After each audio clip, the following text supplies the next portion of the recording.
Bonjour à toutes et à tous et bienvenue pour le 18e épisode du Field of View podcast. J'espère que vous allez tous très bien. Aujourd'hui, on se retrouve après quasiment 2 semaines, je pense à peu près, où est-ce qu'on n'a pas fait d'épisode. Je vous prie de nous excuser. Nous faisons de notre mieux, mais parfois c'est pas facile. On est encore en compagnie de Raccoon cette semaine. Bonjour, comment ça va? Ben oui, ça va bien, toi. Notre Raccoon préféré. Mais oui, ça va très bien.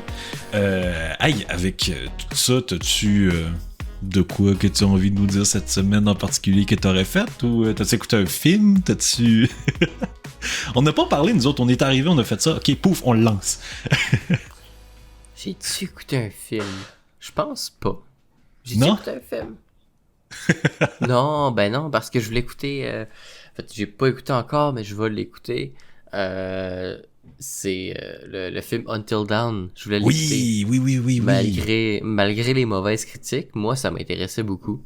Puis c'est dans mes prochains films que je vais regarder. Là, je suis en train de... En fait, j'ai écouté le premier épisode de The Last of Us, puis... oh non! Faut que je continue, parce que le dernier épisode de la saison est sorti, donc Ok. là, on peut les binge-watch. Ok, parfait. Ouais, bon, ben écoute, c'est bon à savoir, parce que moi aussi, j'attendais ça, là, fait que... On va devoir payer Crave dans pas trop long. Moi, j'ai pas écouté de film de la semaine. J'ai été quand même vraiment occupé avec l'école, tout ça. Ouais. Mais ce soir, j'ai pris le temps avec ma blonde de lui faire écouter Ready Player One, qui est sorti en 2018. What? Et elle l'a jamais écouté? Adoré. Non, elle avait jamais écouté ça. Elle savait même pas ce que c'était. Wow. Puis elle a adoré ça. C'était vraiment bien. Ça m'a comme redonné envie d'avoir un petit VR, puis de jouer un peu à la VR chat, genre, mais j'ai pas de scène.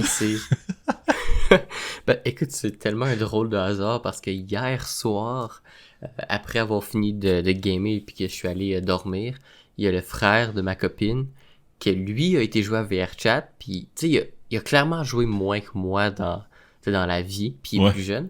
Puis là, il m'envoie un screenshot que j'ai vu un matin, puis il dit « Hey Raccoon, va falloir que tu m'apprennes VR chat. Fais-moi le tour là, de ça. » Puis j'ai fait « Oh là là, ça me donne envie de réavoir un VR. » là. C'est clair. Ah non, mais sérieux, genre, j'ai pas... En fait, la dernière fois que j'ai joué à VR chat, moi, c'était d'ailleurs pas longtemps après que le film ait sorti en 2018, là, de Ready Player One. Fait que je ne sais pas en tout s'il y a eu des mises à jour intéressantes, à quoi ça ressemble aujourd'hui. Est-ce que c'est l'Oasis qu'on pensait tous que ça allait être un jour? On ne sait pas. Mais ouais, ça donne envie. Ouais. Ben, c'est vrai, moi aussi, c'est... Honnêtement, la dernière fois j'ai joué, ça doit être genre 2022. Ok, ça fait ouais. comme un bon 3 ans déjà, là. Parce que j'avais beaucoup joué pendant la COVID. Ouais, ben c'est ça, pendant la COVID, il y avait des gens qui littéralement vivaient là-dedans. C'était littéralement comme le film, excepté c'était VR chat. Ouais, totalement. Ben écoute, je vais être honnête, j'en faisais partie parce que à l'époque, j'avais pas de travail, puis j'allais à l'école, puis l'école avait été annulée. Ouais. Donc j'avais rien à faire, puis je pouvais pas sortir de chez nous. C'est quand même cool, par exemple, dans le monde dans lequel on vit, là. T'es confiné, mais tu mets ton casque puis tu vas au bar avec tes amis. Incroyable. Mais ouais, c'est ça, on a écouté Ready Player One. Là, ce soir, en fait, on va peut-être écouter Oppenheimer, fait que je vous tiendrai au courant si jamais j'écoute ça, mais... J'ai beaucoup de films à écouter, puis tu sais, j'ai ma liste là, puis je regarde ça, puis je suis comme Chris, faut vraiment que je commence là, parce que ça n'a aucun sens à quel point que j'en ai à écouter. Mais ça va s'en venir. On va avoir le temps de faire ça normalement.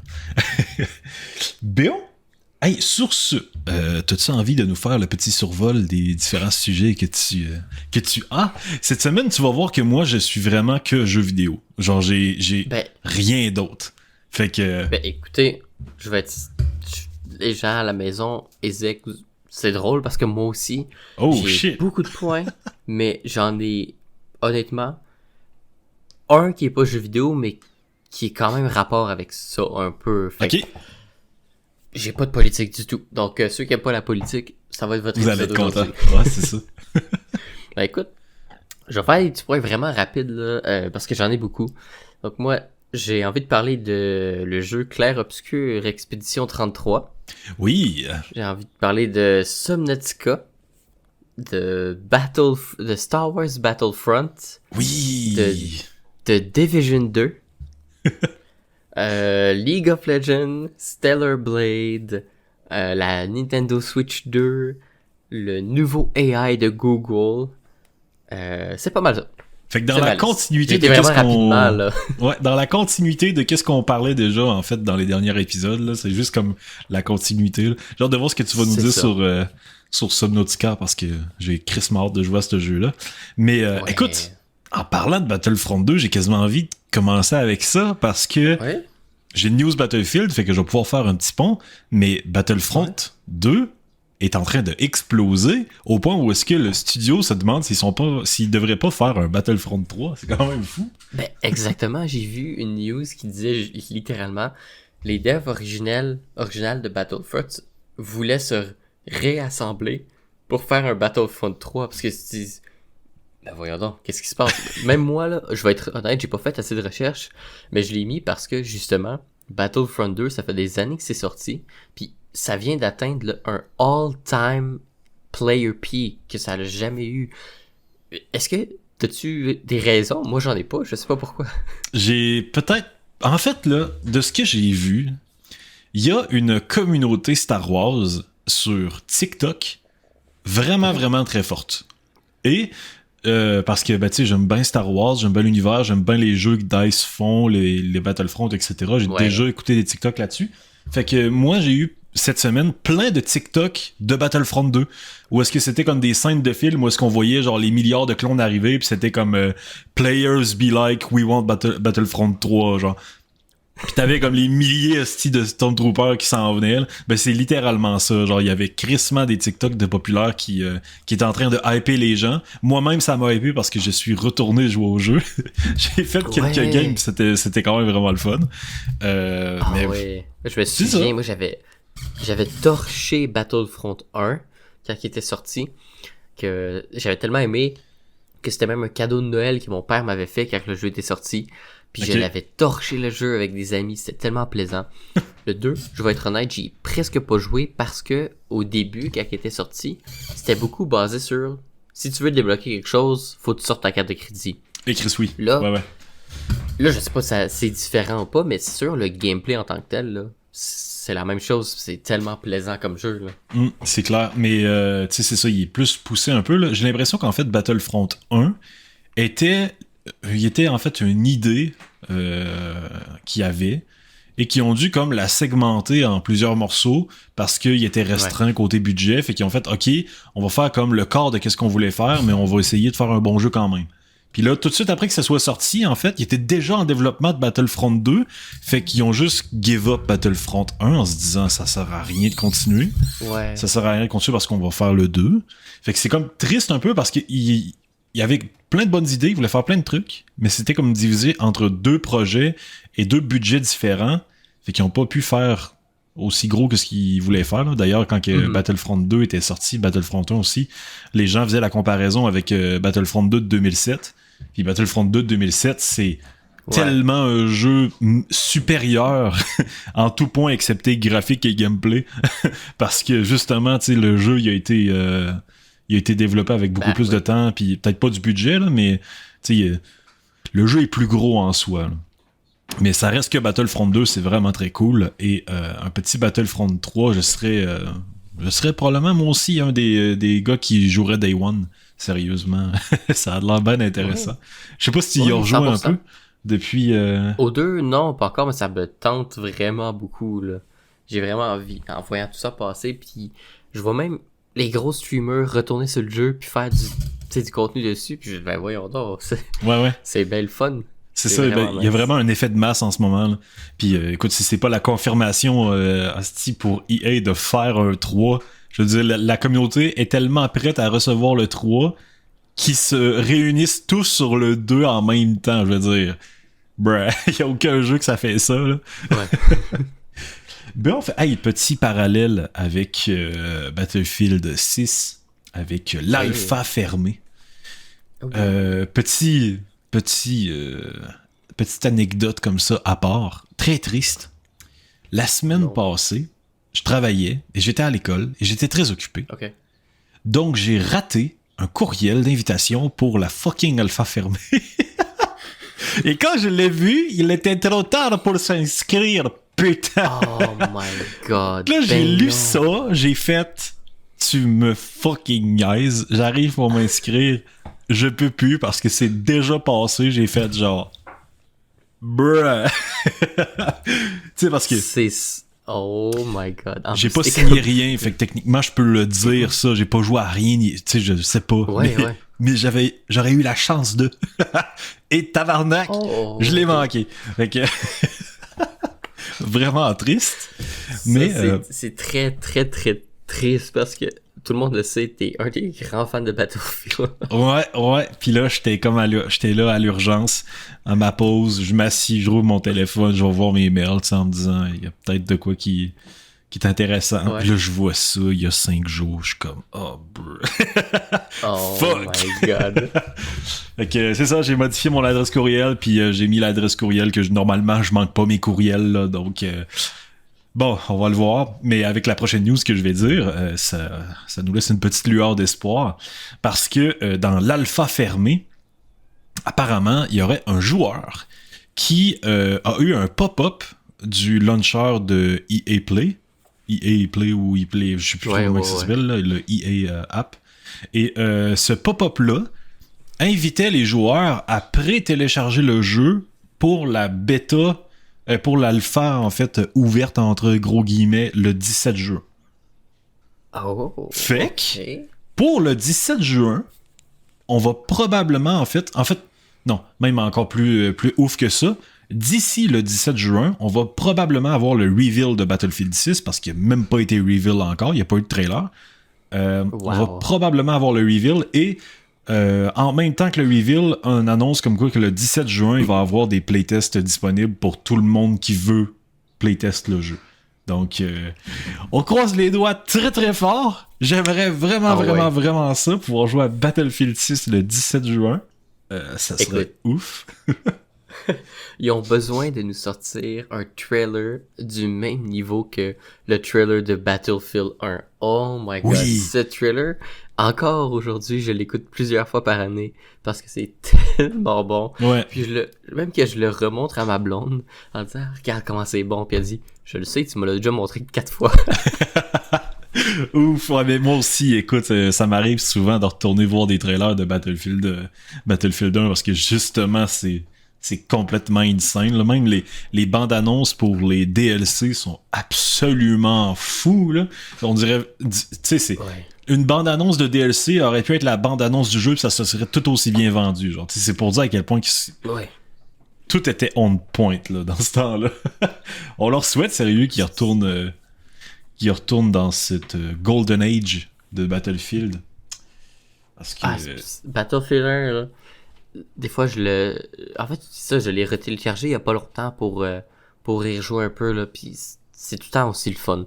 C'est tellement plaisant comme jeu. Vraiment. Moi, j'avais fait le gros Easter egg, vraiment compliqué, dans plusieurs maps, où est-ce que, à la fin, on a comme un revolver, je sais plus comment il s'appelle, là, le Revenge ou de quoi de même, là. Ah, c'était le super minuscule, là? Non, même pas. C'était comme non, c'était le Peacekeeper. C'était un genre de revolver, sauf qu'il y avait plein d'animations un peu à la Apex Legends Heirloom qui venait avec. Fait que pendant que tout le monde avait des animations hyper crédibles, toi, quand tu sortais ton pistolet, là, tu faisais des flips, tu le lançais dans les airs, puis j'avais eu ça. Oui. C'était très compliqué à débloquer, là, mais c'était fucking cool, ce gun-là. C'était le gun d'Easter egg le plus cool, sérieux.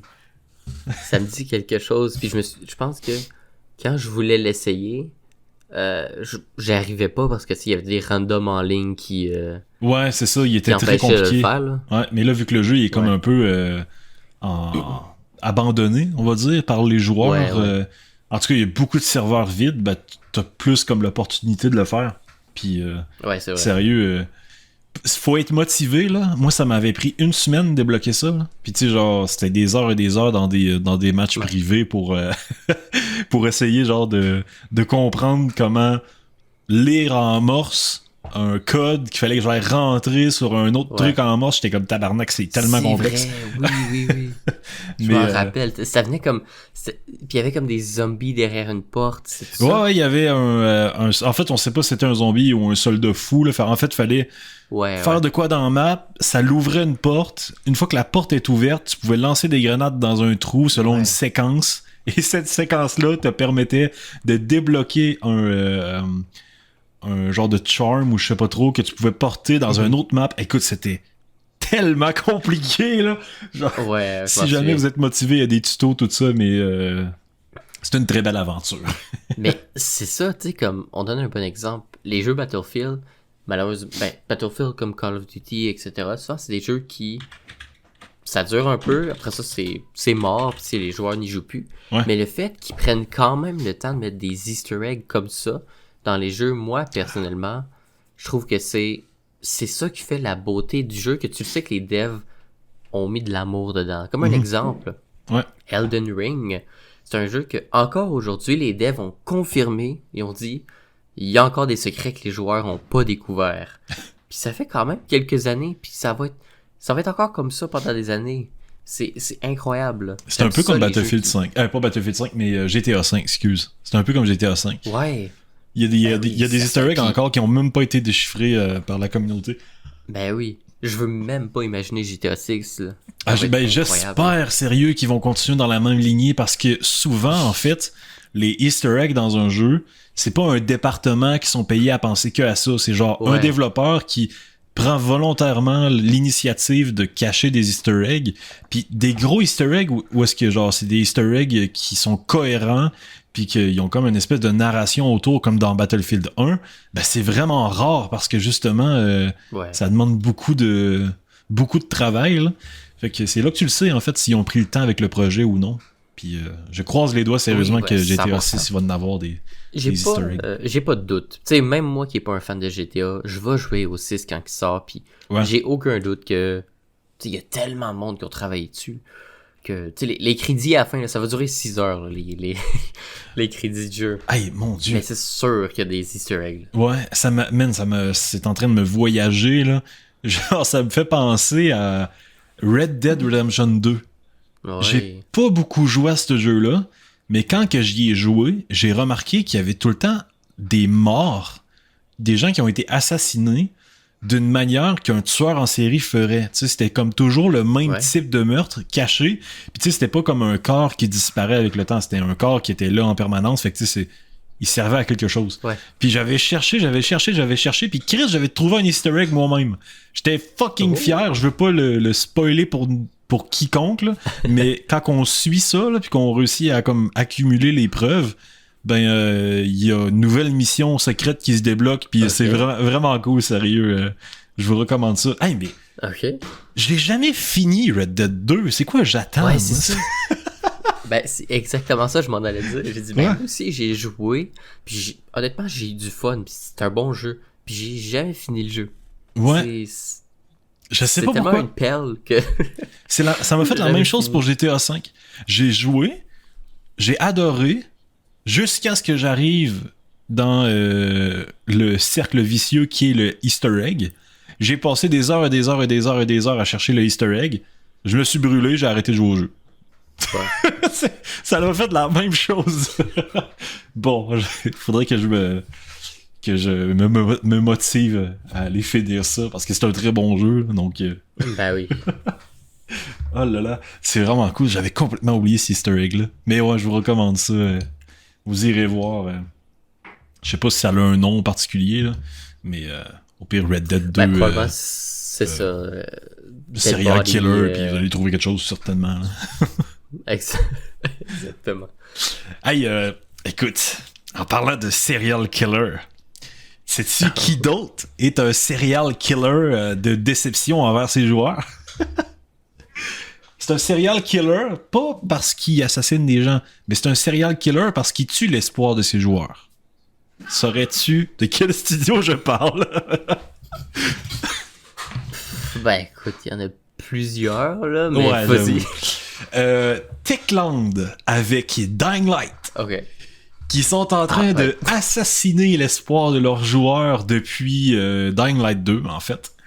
Pour résumer Dying Light est un jeu de zombies en monde ouvert que j'adore tellement, mais qui malheureusement, depuis Dying Light 2, ils ont vécu beaucoup de développement de croche en fait pendant le développement, fait que les gens ils rushaient en tabarnak pour faire le jeu, ça marchait pas, ils ont recommencé beaucoup de segments du jeu, etc. Un des principaux writers du jeu, j'oublie son nom, mais il avait fait des missions dans The Witcher 3, un DLC. C'était lui qui était censé faire la campagne, en fait, l'histoire de Dying Light 2. Puis finalement, ils l'ont crissé dehors parce qu'il y avait eu des potentielles allégations pour attouchement sexuel, etc. Puis ça s'est avéré faux, en fait. Mais le mal était fait. Ils ont déjà kické le gars dehors. Ils ont recommencé au complet. Ils ont repoussé le jeu. Ils ont sorti le jeu. C'était complètement brisé. C'était vraiment pas dans la même lignée de Dying Light 1. Ça m'a déçu. Donc, il y avait un gros DLC qui était prévu pour Dying Light 2. Et finalement, le studio se sont dit, on va faire un standalone où est-ce que on va faire ce que les joueurs veulent. Fait qu'on va même ramener le personnage du premier Dying Light, donc Kyle Crane. On va le ramener, il va être transformé, il va avoir vécu beaucoup de trucs, puis ça va vraiment être cool comme jeu, selon ce qu'on s'est fait dire jusqu'à maintenant. Mais cette semaine, nous avons appris que... ça, c'est triste, juste pour les joueurs français. Les joueurs qui aiment ça jouer avec leur jeu en français ou qui ont joué à Dying Light 1 en français, fait qu'ils voudraient continuer Dying Light en français. En fait, c'est vraiment triste parce qu'ils ont décidé de ne pas faire affaire avec le même voice actor qui a joué Kyle Crane dans le premier. Et puis, ils ont donné une raison... mais tellement absurde, là. Ah ouais. Genre, ils nous ont sorti la raison de le personnage a été transformé, c'est pas du tout le même personnage, fait que on va reprendre au complet, en fait, l'acting du personnage. Fait qu'ils vont prendre un autre acteur pour le même personnage, sachant qu'il y a quoi, il y a genre 15 ans de différence entre les jeux, là, tu sais, je veux dire... Tu peux pas te transformer au point de perdre ta voix, là, ça n'a aucun sens. Fait que c'est ça. Et c'est surtout. Ils n'ont pas fini, en fait. Ils donnent une excuse. Ben, c'est ça. Ils donnent une excuse de le personnage a évolué. Ah, c'est drôle, il a juste évolué pour la version française. Oui, ben, c'est ça, exactement. T'es comme, what the fuck? Puis, moi, ce que je trouve fou, c'est que, tu sais, dans une décision comme ça, j'étais sûr que ça allait être une décision qui était prise avec le voice actor. Ouais. Selon moi, je pense. Genre, yo, ça te tente-tu d'embarquer avec nous dans le projet? Non, je suis occupé. Bon, ben, on n'a pas d'affaires. En fait, on n'a pas le choix de trouver quelqu'un d'autre. Ok, ça se comprend parfaitement. C'est triste, mais ça se comprend. Mais même le voice actor, il a réagi sur Instagram, puis il a fait « Je comprends pas pantoute pourquoi le studio m'ont pas recontacté. Moi, ça a brisé ma relation que j'ai avec eux. J'ai plus confiance en eux autres. Puis en même temps, je comprends, là. Genre, ben oui, aucun 100%. sens. Wow. Fait que c'est ça, Benoît Dupac qui avait joué Kyle Crane dans le premier, et j'avais adoré, sérieux, j'avais joué Dying Light 1 en français, puis Benoît Dupac faisait une très bonne voix pour Kyle Crane, là. Vraiment, c'était très crédible. Et en plus, la voix française, c'était aussi la voix française de Glenn dans The Walking Dead. Exactement. La même voix que Glenn, puis honnêtement, genre, c'était parfait, là. Même que, quand j'ai entendu le jeu en anglais pour la première fois, selon moi, c'était comme à côté de la plaque. Tu sais, j'étais en train de me dire, c'est pas Kyle Crane que je connais, parce qu'en anglais, il est comme un peu passif-agressif, en mode ça il tente pas trop d'être là, mais en français, tu sais, vraiment, il était comme vraiment dedans, genre, puis il était impliqué dans le projet. 1000% d'accord. Moi, je suis quelqu'un qui joue quand même les jeux en anglais, parce que je préfère les visions originales des jeux, tu sais, que le langage peut être compris. Ouais. Mais je vais être honnête, Dying Light, c'était le jeu que j'ai joué en français parce que la même raison que tu viens de dire. Pour moi, Kyle Crane, c'était la voix française. Puis quand j'ai joué en anglais, puis que ma blonde l'a joué en anglais pour essayer, j'ai fait comme « Ah, c'est bizarre la voix, là. Je suis pas fan, là. Exactement. Tu sais, en fait, c'est que c'est deux personnages différents en anglais puis en français. En français, t'as l'impression que c'est genre le survivant d'une apocalypse style Glenn de Walking Dead. Puis en anglais, t'as l'impression que c'est le gars qui est juste blasé d'être là puis il est comme, voyons, pourquoi c'est autant compliqué? Puis t'es comme, c'est tellement pas le même personnage! Mais voilà. Et c'est ça, le studio, en fait, ils ont... je vais vous dire qu'est-ce qu'ils ont dit. Comme l'indique le titre du morceau principal de Dying Light The Beast, Cal Crane est un homme changé. Dans la première aventure de Dying Light, nous préparons... Mon Dieu, j'ai glissé la date au travers comme un vrai perdu. Mais le personnage est plus audacieux, plus fort, aguerri, prêt à affronter les plus grands défis. Donc, pour rester fidèle à cette vision-là, entre gros guillemets, ils ont décidé d'avoir un nouvel acteur pour la voix de Cal Crane. N'importe quoi. Ils ont dit que cette décision-là a été longuement mûrie et n'a pas été facile. Néanmoins, nous sommes convaincus qu'elle sert au mieux le jeu et l'héritage de Cal Crane. N'importe quoi. Juste, non. c'est triste, mais non. Puis, c'est ça, le jeu aussi, Dying Light The Beast, s'en vient pour l'été 2025, donc cet été, et on n'a toujours pas de date. C'est bizarre. Ouais, fait en gros, c'est pas cet été. Ben, c'est...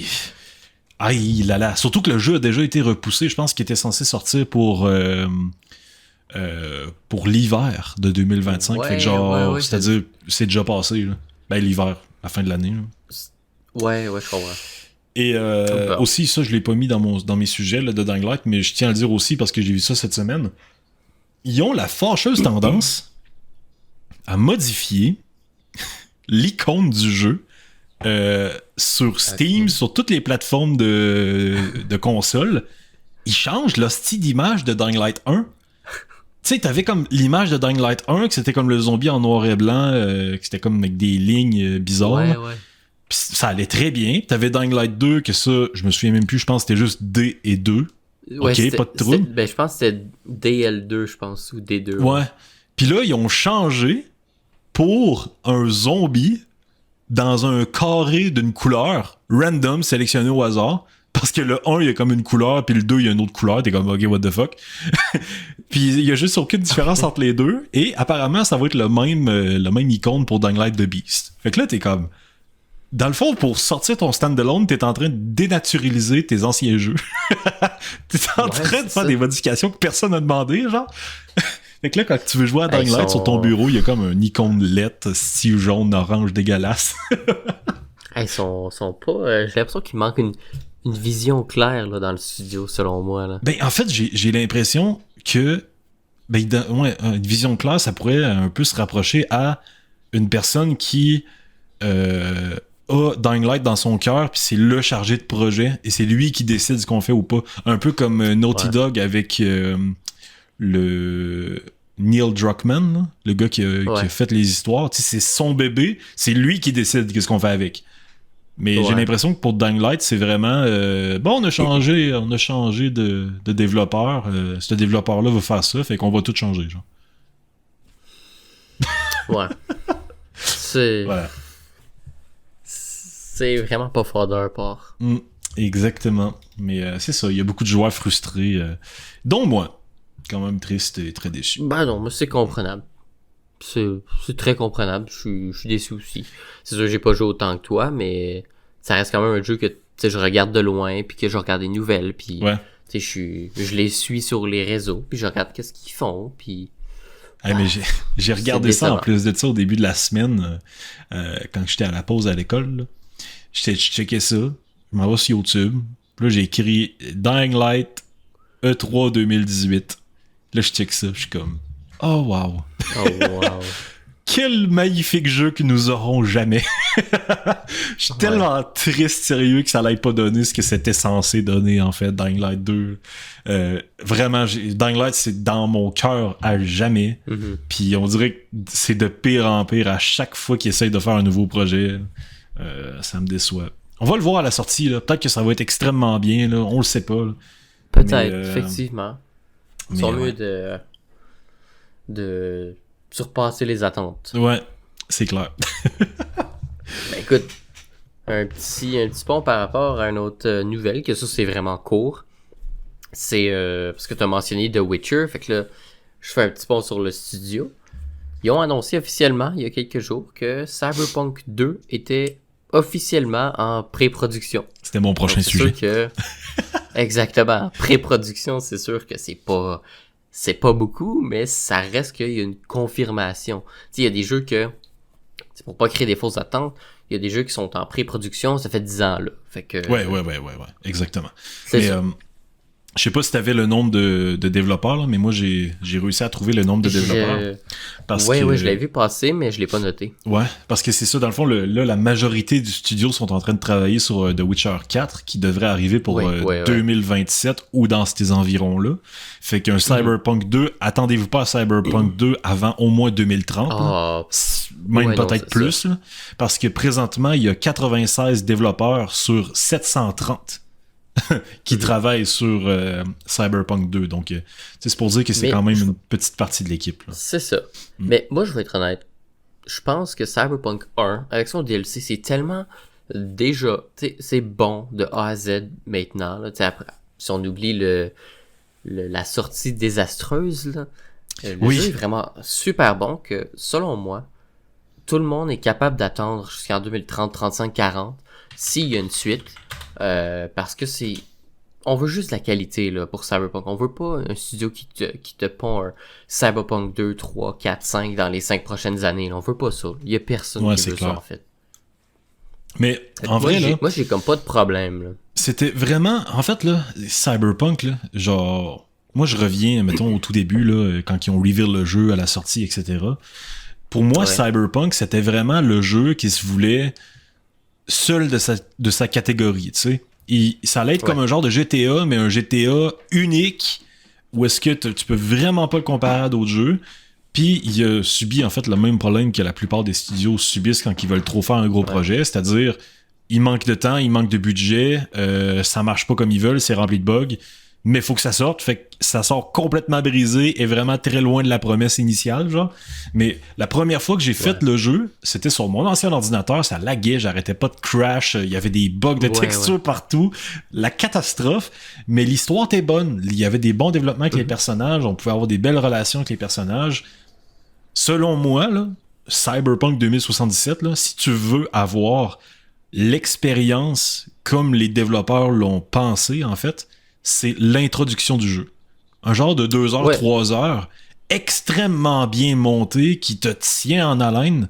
Selon moi, c'est vraiment là qu'il shine. Puis dès que tu tombes dans le monde ouvert, libre, où est-ce que tu peux faire ce que tu veux, dans l'après, disons, événement qui vient tout chambouler, j'ai l'impression que c'est là que le jeu en manque beaucoup. Fait que peut-être, avec un peu de chance, ils vont être capables de ramener ça à la même hauteur que l'introduction du jeu avec le 2.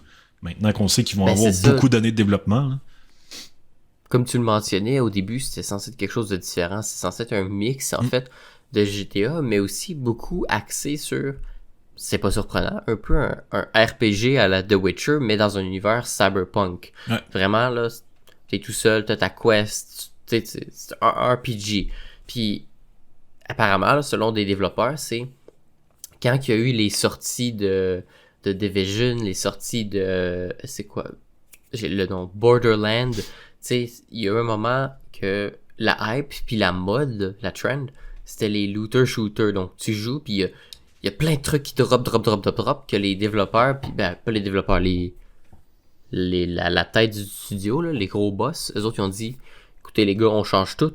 Le monde aime les looter-shooter. Okay. C'est ça qu'on fait. Fait que c'est pour ça que, à un certain moment, dans le jeu, tu pouvais accéder à plein de zones ou de choses que tu n'étais pas supposé, que c'était supposé être dans le jeu, mais que finalement ça a été coupé dans le budget. Comme meilleur exemple, là c'est dans le jeu, là, le système de métro, mais il y a un moment donné qu'il n'y avait pas de système de métro, puis que il y avait des endroits que tu pouvais aller, ouvrir les portes de stations de métro, puis que tu faisais juste tomber out of map, parce que ben c'était pas... ils avaient coupé le budget. C'était quand même triste, mais bon, là, le jeu est excellent. Ceux qui n'ont pas joué, là, allez jouer. Ouais, c'est très recommandable, surtout que maintenant, on peut le trouver pour pas si cher que ça. C'est quand même bon. Puis, Mais Puis en plus, il encourage les mods, là, fait que... Ben, c'est ça que je m'en allais dire, tu sais, c'est que c'est un bon jeu, mais si tu veux vraiment avoir une belle expérience avec comme un gameplay qui se rapproche, disons, de la vision que nous, les joueurs, on avait, disons, à la base, ben, faut avoir des mods, là. Tu sais, c'est comme... moi, Exactement. Ce qui m'a le plus déçu dans ce jeu-là, c'était la conduite des véhicules. Tu conduis des éponges, ou pas des éponges, mais tu conduis des savons, en fait. Genre, ça drift à rien, ça se pilote vraiment mal. T'as l'impression d'avoir un avion en papier tellement que ça pèse à rien, genre. Alors que c'est censé être des gros véhicules, tu sais, des trucs lourds, pis tu sais, t'es pas censé pouvoir faire ce que tu veux avec ça, déraper partout comme un malade. Mais il y a des mods qui te permettent justement d'avoir une conduite plus réaliste, et c'est ce que je recommande aux gens, là. Télécharger des mods parce que ça fait toute la différence, là. C'est comme Minecraft. Minecraft tout seul, c'est bien. Oui. Minecraft avec des mods, là, vous arrivez dans le vrai game, là. Ben, exactement. Tu sais, même moi, ma game que j'ai fait, j'étais à 150 mods, mais tu sais, c'est plein de petits mods qui peuvent être, par exemple, meilleur éclairage, meilleure vitre, meilleure publicité plus réalistique. Tu sais, plein de petits détails comme ça. Meilleure conduite, meilleur combat. Mais au final, ça te fait un jeu que t'aimes bien. Ouais, mais c'est comme quoi, en fait, le problème, c'était le temps. Parce que les joueurs, ils ont le temps, et regarde, ils sont capables de faire des trucs qui rendent le jeu vraiment mieux. Fait que dans un sens, c'est bien, tu sais, que le jeu aille sorti pour que les joueurs puissent se dire, bon, ok, on va faire la job qui a pas pu être faite. Puis on va la rendre accessible à tous. Fait que ça, c'est bien. Ben écoute, meilleur exemple, c'est en fait, c'est un exemple d'il y a 2-3 jours. Il y a le nouveau jeu Elden Ring Night Reign qui est sorti. Donc, c'est un Elden Ring en co-op de 1 à 3 joueurs. Que, en fait, c'est un peu comme un... J'y ai pas joué personnellement, mais c'est que tu choisis une classe, tu te fais dropper dans un monde avec tes amis, puis t'avances dans la map plus loin, puis tu bats des boss, puis t'essaies d'aller le plus loin possible pour gagner du loot, puis etc. Sauf que le jeu est pensé pour se jouer à 3. Et non à... Ben, le jeu, tu peux jouer à 1, à 2 ou à 3, mais le jeu a vraiment été fait pour jouer à 3. Fait que le monde, si tu jouais tout seul, c'était presque... En fait, c'est presque impossible à jouer, parce qu'il y a rien de balancé pour un joueur, ce qui est un peu triste. Si tu joues à 2, il y a plein de bugs, fait que c'est vraiment à 3. Puis, pourquoi que je fais un lien? C'est parce que les développeurs ont dit, c'est parfait, on travaille à sortir une patch pour rendre ça plus équitable pour les joueurs solo, puis faire le jeu possible de jouer en solo. Ben écoute, la patch va sortir un jour, mais jour 2 que Night Ring est sorti, des joueurs ont créé un mode qui balance le jeu, puis qui te fait que tu peux jouer mieux tout seul ou à 2 joueurs. Le mode existe là, tu peux aller le télécharger puis jouer. Je trouve ça hilarant, là. Même tout le monde en ligne était comme, ben voyons donc, c'est incroyable. Sais-tu, moi, ce que j'ai envie, en fait, de savoir quand que je vois des trucs de fous comme ça? J'ai envie de voir l'apparence de ces joueurs-là. Est-ce que ce sont des gars genre de 45 ans dans le sous-sol de leurs parents qui font que ça toute la journée, genre ils checkent les jeux qui sortent pis ils sont comme hostie ça me plaît pas, pis là ils s'en vont d'un code, hostie, pis ils te font un mode libre à la communauté, genre tu sais le gars il vit que pour ça, genre. Ben y en a, c'est ça, il y en a qui aiment ça faire les mods pis que tu sais, c'est un petit hobby, tu sais, qui se font typer l'argent là pour faire ça, c'est ça. Tout le monde les supporte. Ben moi je trouve ça super là. Moi j'encourage les modeurs là. Puis pendant ce temps-là, on a Bethesda qui essaye de monétiser les mods de leur communauté. Ils sont comme fait que tu veux télécharger le mod qui a été fait gratuitement? Un petit 5$. On n'a rien fait, nous autres. Mais on veut 5$. Ça, c'est vraiment n'importe quoi. Mais oui, on encourage sérieux les mods. C'est cool. Ça vaut la peine de mettre ça dans son jeu. Ben, écoute. Sur ça, j'ai plein d'autres jeux, en fait. Ouais, vas-y. J'ai fait une découverte de plein de jeux vraiment intéressants. Là. Okay. Puis, je sais pas pourquoi, mais on dirait que ça me fait penser un peu à ce jeu-là. Fait que j'ai envie d'en parler. En parlant d'une communauté qui fait des mods pour avoir le jeu qu'ils veulent, ben là, j'ai l'impression qu'en fait, c'est littéralement un groupe qui ont créé un studio qui ont fait le jeu qu'ils voulaient. Je sais pas si t'as entendu parler de Cubic Odyssey. Pas du tout. Eh bien, Cubic Odyssey, je vais vous mettre un trailer pour les gens qui sont sur le YouTube. Imaginez No Man's Sky qui a eu un enfant avec Minecraft. C'est littéralement ça. C'est un jeu cubique où est-ce qu'il y a plusieurs planètes. Il y a du crafting, il y a en fait un mode aventure, il y a des PNJ, il y a des vaisseaux, tu peux faire ce que tu veux, tu peux avoir des bases, etc. Et en fait, il est sorti le 14 de mai. Et je n'avais jamais entendu parler avant cette semaine. Okay. Ben, j'ai regardé que là, puis ça a l'air vraiment le fun. Tu sais, c'est l'opportunité d'en parler un peu. C'est littéralement No Man's Sky Minecraft. Ben, est-ce que c'est Hytale dans l'espace? On pourrait quasiment dire que c'est Hytale dans l'espace. En effet, c'est incroyable, mais on pourrait quasiment dire ça, ouais. Tu sais, c'est un jeu qui combine l'exploration, Minecraft, artisanat, Minecraft, la construction, Minecraft, combat dans un univers qui est cubique et coloré avec un côté RPG et des centaines de systèmes solaires, No Man's Sky. Fait que tu sais, ça se résume à ça, mais ça a l'air vraiment intéressant, ça a l'air très original, puis tu sais, ça a l'air fidèle, disons, à sa vision de base du jeu, c'est-à-dire un Minecraft No Man's Sky. Tu sais, j'ai pas grand-chose d'autre à dire que ça, mais c'est que ça a l'air bien. Tu sais, pouvoir jouer en coop avec ses amis sur plusieurs planètes, tu peux créer des bases, etc.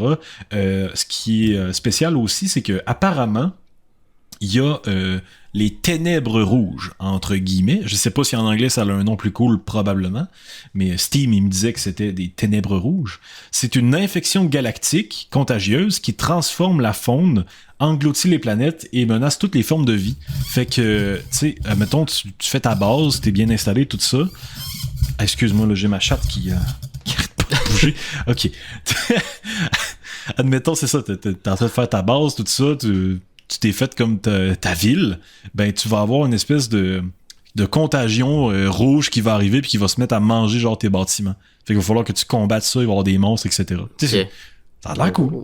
Ok, ça m'intéresse vraiment. Je me suis dit que j'allais en parler parce que ça a vraiment pas de l'air populaire. Le jeu, il est à 71% sur Steam, mais il y a seulement 1300 évaluations. Donc, il y a pas grand monde qui joue à ça. Là. Puis, tu sais, ça a l'air vraiment d'être le genre de jeu qui a été kickstarté, là, c'est-à-dire le jeu qui est sorti de nulle part, puis on est financé, on n'est pas financé, fuck it, on le sort. C'est ça.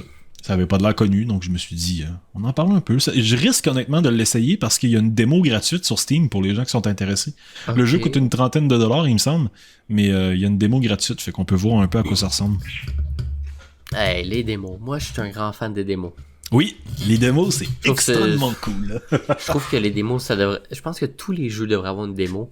Ça, premièrement, là, c'est niaiseux, mais ça couperait... Même si une démo, c'est gratuite, là, c'est gratuit. Ça diminuerait le piratage de beaucoup. Parce qu'il y a des gens qui piratent les jeux... Parce qu'ils veulent les essayer. Ils veulent l'essayer, puis que s'ils l'aiment, ils l'achètent. Je dis pas tout le monde, mais il y en a qui c'est beaucoup ça. Crime, une démo. T'augmentes les chances d'avoir quelqu'un qui essaie ton jeu puis qui se dit je te l'achète directement, puis il reste sur Steam au lieu de quelqu'un qui se dit j'essaie le jeu sur ma version piratée, je l'aime, mais j'ai déjà commencé, je vais juste continuer sur ma version crack, tu sais. Donc moi là, écoutez, les démos, je suis un grand fan. Je trouve que c'est vraiment bien. Ben en vrai c'est comme tout dans la vie. Là. Dans la vie là, n'importe quel achat que tu veux faire, normalement tu peux soit essayer l'item ou te renseigner ou le regarder ou peu importe, tu sais. Mais avec le jeu vidéo, tu peux pas toujours l'essayer. Tu sais, je veux dire, le Harvey's est plus généreux. Si tu veux goûter à une sauce, il va te permettre de goûter à une sauce gratuite. Là. Tu sais, je veux dire, si tu veux essayer un jeu, savoir si tu vas l'aimer, ben, c'est plus intéressant d'avoir une démo gratuite. Ça, comme ça, tu peux checker. Il y en a aussi qui piratent pas nécessairement, mais qui vont regarder le jeu sur YouTube pour savoir s'ils aiment ça ou pas. Mais clairement, là, regarder quelqu'un jouer, puis le jouer toi-même, c'est jamais pareil. Là. C'est jamais pareil. Donc, c'est ça. Clairement. C'est ça. Tu peux te faire une meilleure idée quand c'est toi qui peux jouer, là, clairement. Ouais. Puis, écoute, en parlant de démo, un de mes points. on a tellement des beaux ponts aujourd'hui, c'est incroyable. On est toujours bon avec les ponts. Ben, écoutez, depuis hier, on est le 31 au moment qu'on enregistre. Depuis hier, le 30, il y a la démo de Stellar Blade sur PC qui est disponible. Gratuite. Donc, ceux qui n'ont jamais essayé le jeu, peuvent télécharger la démo pour l'essayer. Ça donne accès à beaucoup, honnêtement, là. Puis si vous faites la démo, ça donne accès à tout le tutoriel, l'intro et le premier stage, le premier monde au complet. Et si tu finis, ça garde ta save. Si tu achètes le jeu, tu peux continuer où est-ce que tu étais. Fait que c'est positif. C'est cool, ça. Donc, moi, j'encourage tout le monde à aller l'essayer, ceux qui veulent l'essayer, que t'aimes ou que t'aimes pas. C'est un petit récapitulatif. C'est un peu un jeu comme le Nier Automata, ceux qui connaissent. Puis, pour news positif qui par rapport à Stellar Blade contre Sony, parce que ceux qui savent, il y avait eu le problème, ils ont annoncé Stellar Blade sorti, la date officielle, qu'on pouvait l'acheter, puis au moment que ça avait droppé, boum, le jeu était bloqué dans comme 250 pays. Parce que Sony, c'est le publisher. Donc, eux, ben écoute, si tu peux pas te connecter avec leur compte PSN, ben ils veulent pas que t'achètes leur jeu, même pas. Fait qu'il y a du monde qui pouvait même pas le voir sur Steam. Ben écoutez, hier, la démo drop, puis ils ont annoncé que le jeu est disponible maintenant dans tous les pays du monde, sauf, genre, Corée du Nord, Russie, tu sais, ces pays-là. Des trucs logiques. Mais que exactement, mais qui ont réussi à se battre, puis à gagner l'argument contre Sony pour dire, on veut notre jeu dans tous les pays. Ce qui, moi, je trouve ça un gros W, parce que Helldivers n'ont même pas réussi à faire ça, malheureusement. Ben, tu sais quoi, ça je m'en allais dire. Je pense que Helldivers a grandement joué dans la décision que Sony a pris, parce que c'est avec Helldivers que ça a commencé, et que la haine des joueurs était tellement énorme que le jeu était review bomb, puis je pense que même encore aujourd'hui, il est en moyen. C'était à quel point que les joueurs étaient en tabarnak. Ouais, fait que ça me surprendrait même pas que ça allait jouer un grand rôle dans cette décision-là de Sony. Ce qui est une très bonne chose, là, je veux dire, tabarnak. Exactement. C'est pas, tu sais, c'est débile, là, parce que tu veux avoir des utilisateurs sur ton réseau, leur forcer à se créer un compte. S'ils sont pas en mesure de le faire parce qu'il y a pas les serveurs dans leur pays, ben, t'es tellement extrême que tu veux même pas qu'ils achètent ton jeu, genre. C'est incroyable, c'est fou, là. C'est comme si Coke, parce qu'ils pouvaient pas avoir, admettons, les panneaux publicitaires qu'ils voulaient dans une telle ville, ils coupent les ponts, sont comme vous n'aurez plus. Je suis comme, what the fuck? Tu viens de... on peut pas avoir les panneaux publicitaires, vous venez plus dans la ville. Ouais, c'est ça, exactement. C'est spécial, là, t'es comme... Non, c'est n'importe quoi, là. T'as comme c'est ça, t'as genre des millions de personnes qui voudraient t'en prendre dans ce pays-là. Qu'est-ce que tu fais? Non, je suis d'accord. Puis, niveau performance aussi, souvent les adaptations, là, les ports vers, par exemple, console vers PC, c'est jamais toujours optimisé. C'est toujours des problèmes. Ouais. Ben écoutez, vous, littéralement, là, vous pouvez jouer au jeu sur votre petit laptop d'école, puis ça va marcher à 60 FPS, 1080p. Le jeu, l'optimisation, là, est incroyable. C'est fou, là. Genre, c'est cool, ça. Il y a du monde qui disent... Ouais, il y en a qui disent... Crime, je joue sur ma Steam Deck, puis ça roule à... Tu sais, max graphique, max FPS. Il y en a d'autres qui jouent sur leur laptop... tu sais, qui sont pas des laptops de gamer, puis c'est la même chose. Honnêtement, là, même moi, j'ai été surpris, là. Puis, à prendre en compte que le jeu a des nouveaux, le anti-cheat truc, là, qui normalement impacte les performances. Ouais, donc, c'est ça. Je suis très surpris. Ah, c'est bon, ça. Intéressant. Ouais. Good. Et que pour les gens intéressés, allez-y. Puis, ben oui. Ça me faisait penser justement à un jeu que j'ai oublié, mais de toute façon, j'ai vraiment envie de parler d'un des jeux qui sort bientôt. Vas-y. Est-ce que... Je sais pas si j'ai déjà parlé de The Alters ici. Ouais, je crois que oui. Ouais, je pense que oui. Mais à mon avis, je n'ai pas parlé tant que ça, juste comme quoi que le jeu allait sortir cette année, puis je l'attendais. Ben dans le fond, The Alters est un jeu que j'attends grandement pour pouvoir jouer sur ma console portable, puisque c'est un jeu qui va être un jeu de survie mélangé avec un genre de Fallout Shelter où est-ce qu'il faut gérer sa base, gérer les relations qu'on a avec les personnages dans le jeu, récolter des ressources, etc. Ça a l'air vraiment bien, ça a vraiment l'air d'être le genre de jeu relax, posé, où est-ce que tu récupères des ressources, tu prends soin des relations que t'as, tu fuis le soleil, parce que dans le fond, le soleil est extrêmement brûlant dans ce jeu-là. Et je vais vous mettre un trailer, parce que j'adore vraiment la direction artistique de ce jeu-là. Je vais remettre celle-là. Ah, une pub! Ok. Mais ouais, c'est ça. Dans le fond, on y joue Jan Dolsky, un mineur spatial qui se retrouve sur une planète extraterrestre, où est-ce que la planète est vraiment... elle a des conditions météorologiques vraiment très intenses, et le soleil brûle tout ce qui se trouve dans ses rayons. Donc, il faut fuir le soleil. On a comme une coupelle de minutes, une coupelle d'heures, en fait, in-game, avant que le soleil se lève. Fait qu'il faut toujours être en déplacement constant avec la station. Okay. On est tout seul, mais sur la planète, on découvre en fait un matériau qui est capable de dupliquer, de faire des alter ego, on va dire ça de même, de notre personnage. Fait que mettons, t'as besoin d'un médecin parce que, tu sais, t'as comme 2-3 gars 2-3 toi, en fait, qui sont allés travailler puis se sont blessés. Ben, si tu veux avoir ton médecin, faut que tu joues dans les décisions que ton personnage a pris, genre quand il était encore sur la planète Terre. Fait que, admettons, tu fais un personnage qui a décidé de quitter la maison familiale pour aller poursuivre les études, genre, ben là, tout d'un coup, tu vas te retrouver avec un médecin, genre. Puis tu vas comme l'imprimer en 3D. Okay. Sauf que ce qui est spécial, c'est que... c'est vraiment cool. Puis ce qui est spécial, en fait, c'est que t'as des relations aussi avec ces personnages-là. Mais chacun des personnages, quand tu leur donnes la vie, en fait, ils ont comme un épisode de réticence où est-ce qu'ils sont comme... Pourquoi je devrais t'écouter toi? Tu sais, moi, j'ai vécu ma vie, je me retrouve ici, puis tu m'expliques ça, et je sers juste à ça, dans le fond, sachant que je suis toi. Tu sais, c'est vraiment, vraiment particulier. Et ça peut vraiment aller loin au point où est-ce que si t'as des mauvaises relations avec certains de tes alter ego, j'ai vu dans un des trailers, il y a un alter ego qui se coupe le bras à m'emmener parce que c'était comme un bras mécanique, qui pouvait faire de la mécanique avec, et il se coupe le bras littéralement, puis il se dit « Je travaillerai plus pour toi ». Puis toi, faut que tu deals avec ça. Là. Ok. Ça va vraiment être fou comme jeu, puis je l'attends grandement. Il arrive pour le 13 juin. Ok, voilà. Wow, ça a l'air vraiment le fun. D'ailleurs, il est là, le mécanicien qui se coupe le bras parce qu'il veut plus travailler pour toi. Ça a l'air vraiment fou, sérieux. Tu sais, parce qu'en fait, ils ont sorti ils ont sorti une démo l'été passé, en fait. C'était comme une démo d'environ une demi-heure, là. Puis tu pouvais faire ton premier alter ego. Puis je me souviens très bien, là, avec mon premier alter ego, on se pognait, genre. On était en train de se pogner, puis à un moment donné, il était dans un coin de la station, puis il voulait même plus que j'aille le voir. J'étais comme, bon, ok, parce qu'il faut quand même on travaille ensemble, parce qu'on va crever dans pas long, là. Ouais. C'est ça, ça va J'aime très intéressant.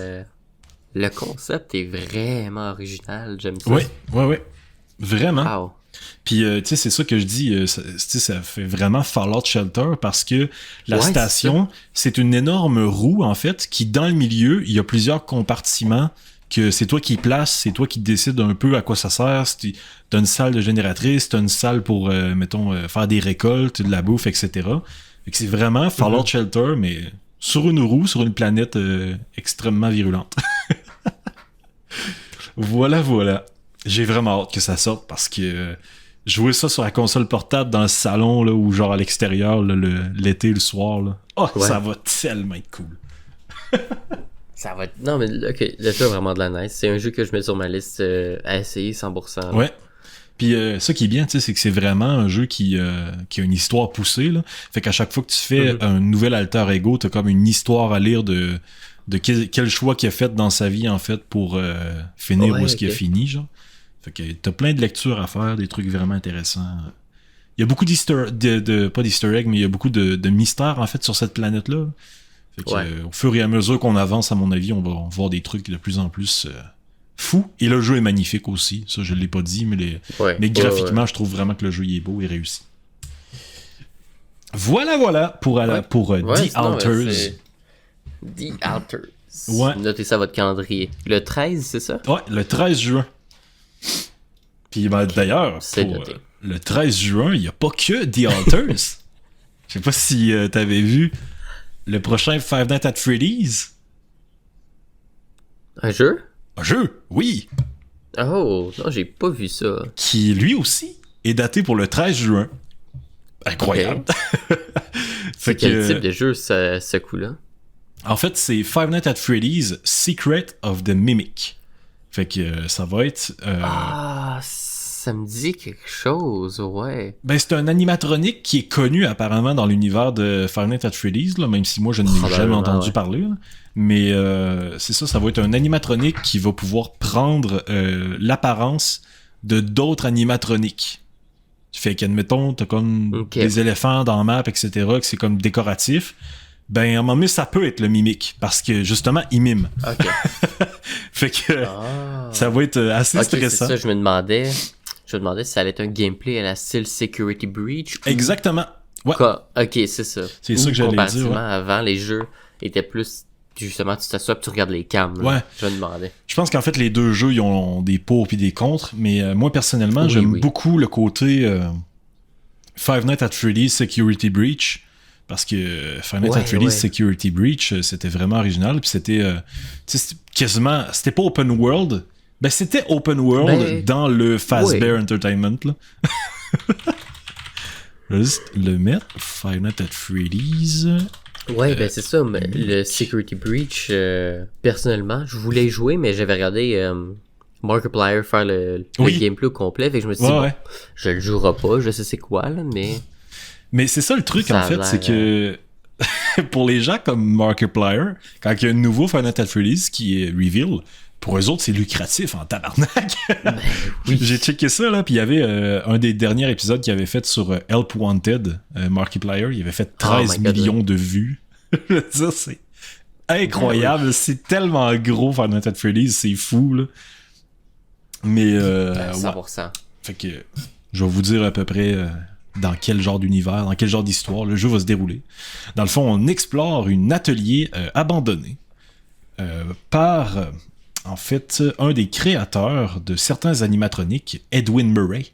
Et le but consiste à récupérer une technologie prototype qui est précieuse et qui appartient à Fazbear Entertainment. Fait qu'on est envoyé là par la même entreprise qui a fait Freddy puis toutes les animatroniques classiques.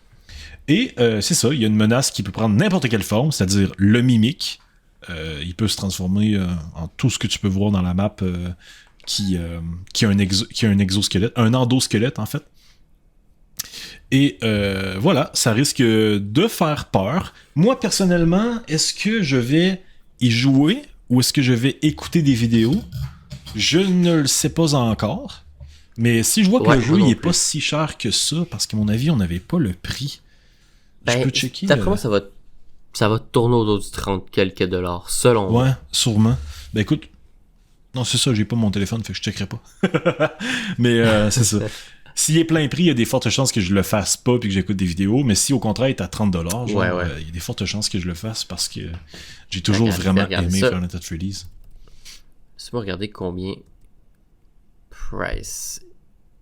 qui coûte le jeu sur Steam. Est-ce que le prix est sorti déjà ou non? Le jeu le prix n'est pas encore sorti. Il va sortir quand le jeu sort, en fait. Ok, c'est beau, ouais. Good. Bon, fait que... Donc, on ne le sait pas. Ouais, on espère que ça sera pas un 80$, encore une fois, mais c'est ça, j'ai hâte de voir si... Il est sorti sur PlayStation, le prix, pas sur Steam. Ah, ok, parfait. Donc, sur PlayStation, c'est 39,99 US. Fait qu'un 60$ pour nous environ, genre. Un 50-60 canadien, c'est ça. C'est un peu plus cher que je pensais. Mais... Ouais, moi, 40$, ça aurait été parfait. C'est ça, exactement, ouais. Ben, de toute façon, le jeu tombe tout le temps en rabais, là, donc... Ouais, c'est clair, c'est ça, exactement.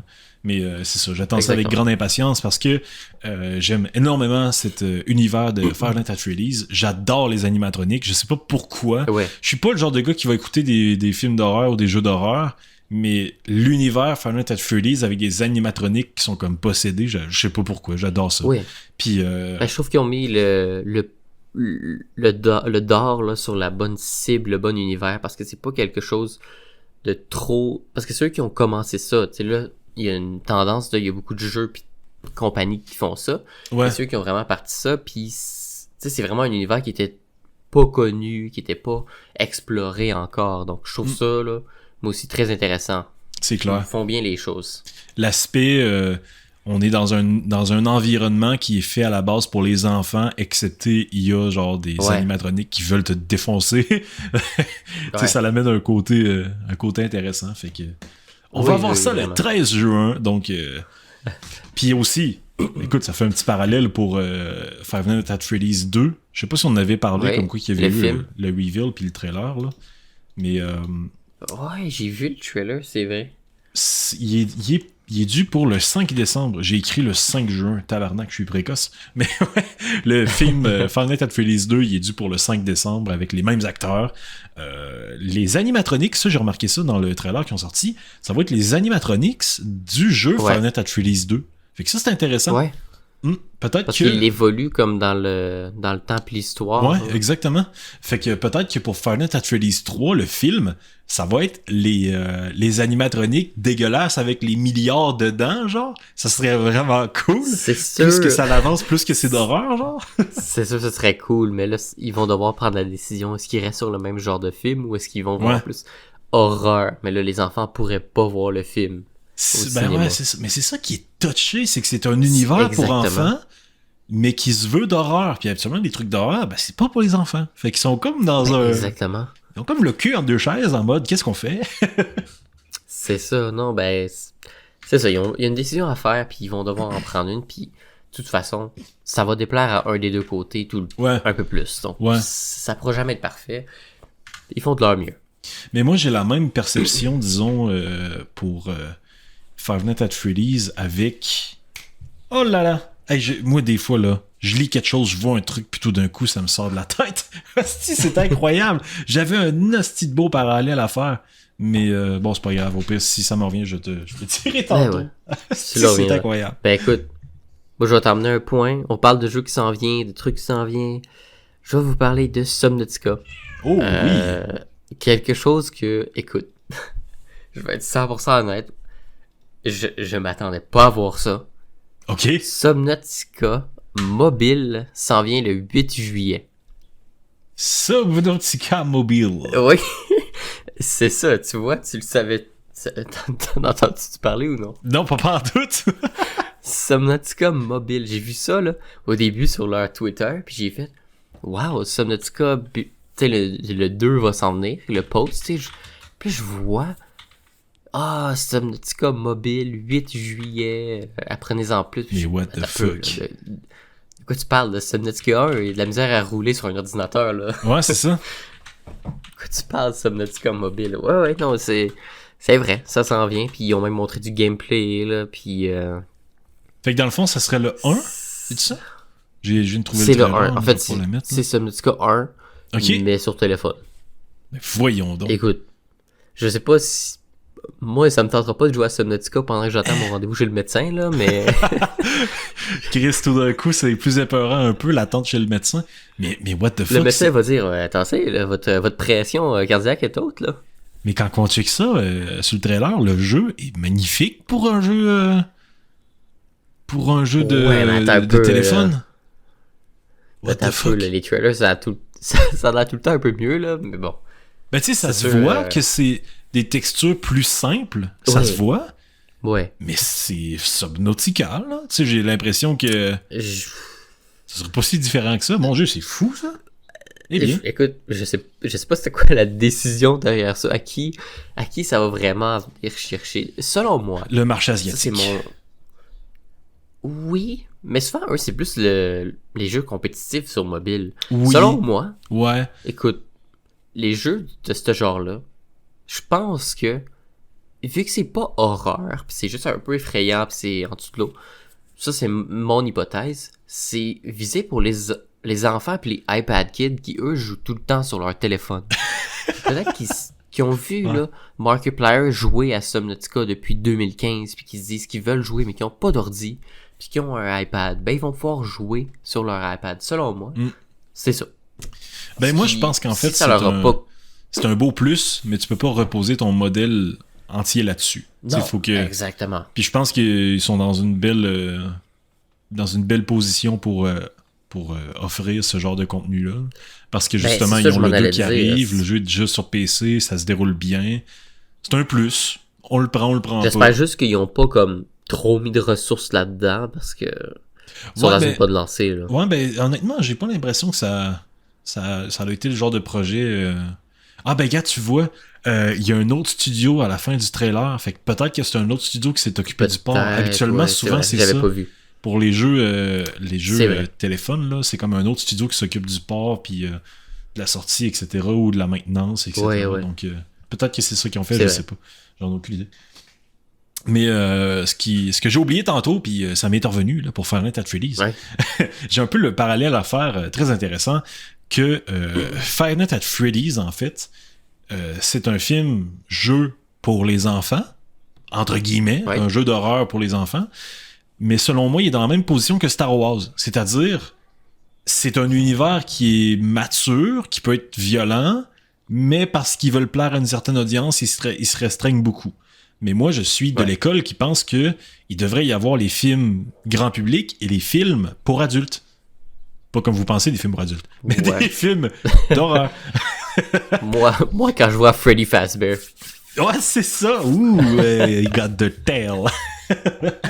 Mais Star Wars, petit parallèle là-dessus, là, c'est que Star Wars, ils ont voulu à un moment donné faire un jeu, je pense, que c'était avec c'est une genre de creepypasta dans l'univers de Star Wars, mais c'est vrai, il y a eu un livre là-dessus, il me semble. Puis ça se passe dans le fond dans un vaisseau un peu à la Alien Isolation, sauf que c'est des zombies. C'est comme une espèce de virus qui a été développé par l'Empire, mais ça l'a comme pogné dans le vaisseau, puis là il y a des zombies partout, puis tu sais faut comme dealer avec ça, puis on allait genre jouer un Stormtrooper ou de quoi de même. Fait que, vraiment fucking intéressant là, mais ils veulent pas le faire parce que c'est pas grand public. Mais moi je suis comme, c'est parce que vous avez vraiment une très grosse communauté là qui voudrait ça. Moi le premier là, un Star Wars. C'est ça, j'en ai jamais entendu parler, puis tu m'en parles là, puis je me dis ben oui, je veux le voir, je veux en savoir plus. Ouais, totalement. Tu sais, surtout que c'est vraiment original, puis les jeux à la Alien Isolation, ça pogne puis ça plaît aux gens. Fait que un Star Wars, je sais plus comment que ça s'appelle. C'est ça a un nom cet univers, ben pas cet univers là, mais je sais pas si c'est un livre ou de quoi de même. Écoute, ça fait longtemps que j'en ai entendu parler, juste ça m'est arrivé comme ça là. Mais ouais, ça, le parallèle avec Five Nights at Freddy's, c'est qu'ils devraient faire la même chose en fait, des jeux, des films grand public, mais aussi de quoi qui est plus sérieux, plus pour les gens qui veulent de l'horreur. Oui, je suis d'accord, 100% d'accord avec toi. Écoute, j'ai vraiment envie d'emmener un point. Oh, ok, vas-y. C'est un point. En fait, j'en ai encore quelques-uns des points, là, mais il y en a un que je vois, là, il me regarde, là, il me ziote, là. Parce que c'est un point qui, par rapport à un jeu, que les deux, on a vraiment grindé. Ah, ok, je pensais que t'allais dire qu'on attendait. J'étais comme Hytale. Non, malheureusement. Écoute, le jour qu'on a des nouvelles d'Hytale, on va en parler. Là. Hey, on va tellement en parler, en fait, ça sera même pas drôle. Là, on va faire un épisode d'1 heure et demie là-dessus. Ah ouais, 100%. Non, le jeu, c'est The Division 2. Ouh, ok. Parce qu'en fait, tout le monde le sait, The Division 3 est en production. Il a été slow, mis un peu de côté pour qu'il sorte Star Wars Outlaw, puis là, ils se remettent sur le jeu de Division 3. Ouais. Par contre, ça fait 2 ans, si c'est pas plus, peut-être 3 ans, que un DLC supplémentaire pour The Division 2 était supposé sortir. Parce qu'on avait eu The Division 2, ils ont sorti un seul DLC qui était Warlord of New York, ça? Oui, ouais. Je crois que c'est ça. Warlord of New York, puis il y avait un autre DLC qui était un peu... on revient aux sources, puis sur la map de Division 1, si on veut. Puis ça fait comme 2 ans et demi qu'il se fait délayer, puis que même les joueurs se disaient, écoute, on est les plus grands fans de Division 2, mais rendu là, sortez-les pas, puis mettez juste vos efforts sur The Division 3. Ouais, fait que le DLC s'appelle Battle for Brooklyn. Fait que dans le fond, c'est justement, on revient à The Division 1. J'ai pas encore joué. Ça a été Shadow Drop cette semaine. Donc, ils ont dit, salut tout le monde, on vous a dit, ça sort en 2025. Ben, ça sort aujourd'hui. Fait que vous pouvez jouer maintenant. Ça, c'est cool, ça. Je vais être honnête, c'est tellement sorti rapidement, j'ai même pas regardé, j'ai même pas eu le temps de jouer, là. Fait que je pourrais pas vous donner un ressenti. C'est sûr que je vais vouloir peut-être l'essayer. Parce que moi, The Division 1, c'était mon préféré entre les deux. Mais j'ai hâte de... En fait, j'ai hâte de voir les feedbacks puis de l'essayer potentiellement dans le futur. Ouais, c'est clair. Mais c'est sûr que d'un côté, je suis d'accord que les joueurs de... Ça fait 3 ans que tu travailles sur un DLC. Rendu là, travaille sur ton 3e jeu, tu sais. Je comprends le retour de leur DLC. Peut-être que c'est parce que c'était trop loin dans le processus qu'ils pouvaient pas l'annuler là, d'une façon. Ouais, peut-être. Mais moi, je suis en train de checker le prix, là. Parce que... Ouais, j'ai pas regardé le prix ici. Ah, ça m'intéresse, moi aussi. Parce que justement, j'ai adoré The Division 1. Je l'ai refait il y a quasiment 2 ans maintenant. Je l'ai adoré. Ouais. The Division 2, je voulais le faire, mais j'ai comme sorti un peu de ma bulle de Division. Puis de toute façon... The Division 1 pour moi est mieux. Je préfère l'ambiance de Division 1, mais ça reste que c'est la suite de Division 2. Là, fait que je vais sûrement le faire aussi bientôt. Là. C'est ça. Ben, gars, il dit si t'as... C'est clairement pas ça. Ah! Aïe aïe. Battle for Brooklyn. $20. Et les notes en ce moment sur Steam sont à 60%. Ouf! Merde! Ben, écoute, au moins c'est pas 30% ou quelque chose comme ça. C'est sûr c'est pas super, mais faudrait voir. Voir. Bon, Je viens de voir en googlant que il donne un character boost level 40 direct. Fait que pour ceux qui ont perdu leur compte là ou que tu sais comme moi qui l'a acheté sur comme 15 consoles les jeux, je me rappelle plus là mes personnages là, donc à voir. Je suis allé sur le site de Ubisoft pour voir le prix. Puis il y a un pop-up qui m'est apparu. Hey, are you lost? We think that you are located in Canada. Je suis comme, bruh, c'est pas moi qui ai perdu, c'est vous autres, là. C'est vous autres, là, qui nous sortez des affaires, là, qui sont crissement mal reçues, là. Comment ça, là? Êtes-vous perdus? Ouais. Ah, c'est triste. Mais bon, ça reste que peut-être que c'est juste une frustration des joueurs parce que le jeu est annulé, etc. Oui, à voir, il faut l'essayer. Mais c'est intéressant dans tous les cas. Eh bien, parlant de prix, on fait un petit point qui... là, ça c'est vraiment là, pas rapport, mais je trouve ça très drôle. Le League of Legends, on n'en parle jamais sur ce podcast. On n'en parle jamais. C'est un jeu, là, ça pue. Ne jouez pas à ça. C'est ça. Même si vous avez regardé Arcane, c'est tout. Ouais. Regardez la série puis jouez pour le jeu parce que le jeu, c'est de la vidange. Si vous avez des problèmes colériques, etc., là, c'est un bon jeu pour vous. Mais en temps normal, parce que ça va les... ça va empirer vos problèmes.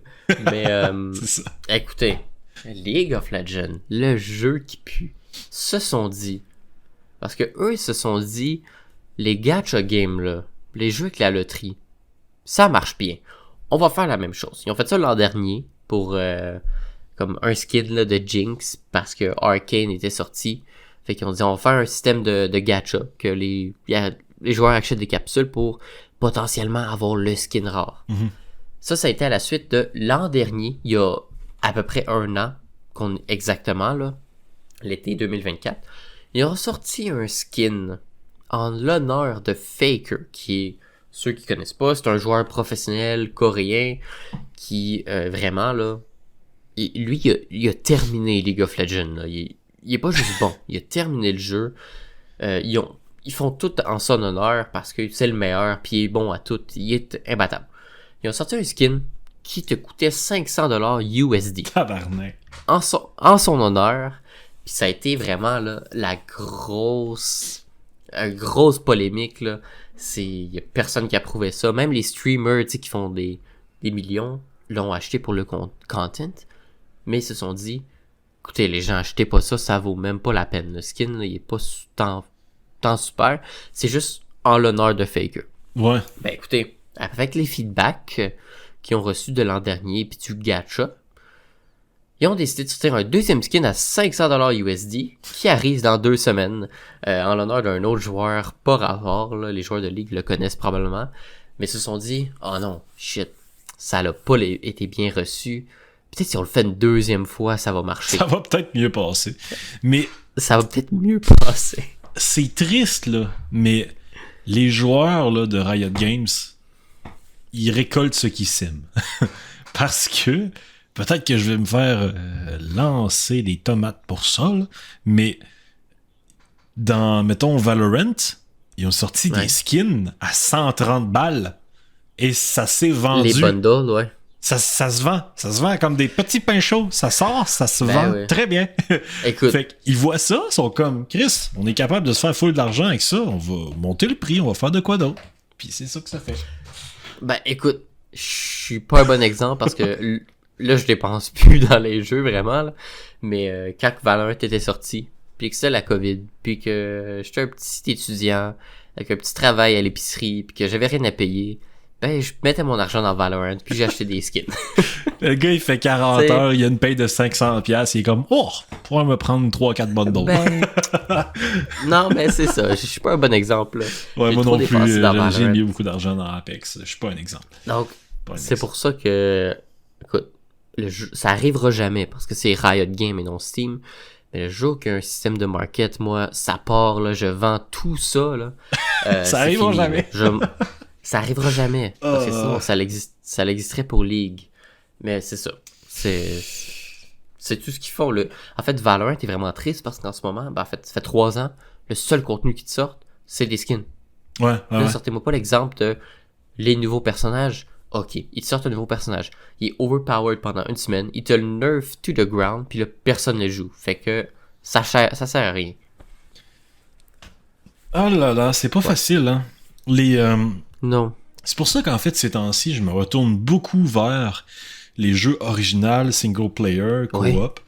Ben, moi aussi, exactement. Tous les jeux single player que j'ai, même qui sont sortis, là, qui sont pas nouveaux, mais que ça fait longtemps qu'ils sont sortis, je me dis, crime, c'est le bon moment. Il y a pas de... Ouais. Je perds un peu l'attrait des jeux compétitifs. Je joue encore un peu à Overwatch puis Marvel Rivals pour le fun. Mais je me mets plus si on veut, la pression mentale de faut que je sois le meilleur, faut que je sois le top rank. Non. Moi, je joue avec mes amis, puis si mes amis sont pas en ligne, je me fais un jeu solo. C'est ça que je fais. Pour ça, moi, par contre, je suis pas un exemple, là, parce que j'aime vraiment, vraiment ça, les FPS compétitifs, puis ça dépend lesquels, là. Un Valorant, peut-être pas, là. Mais bon, encore là, je vais aimer ça gagner. Tu sais, j'aime ça, être bon dans ces jeux-là. Oui.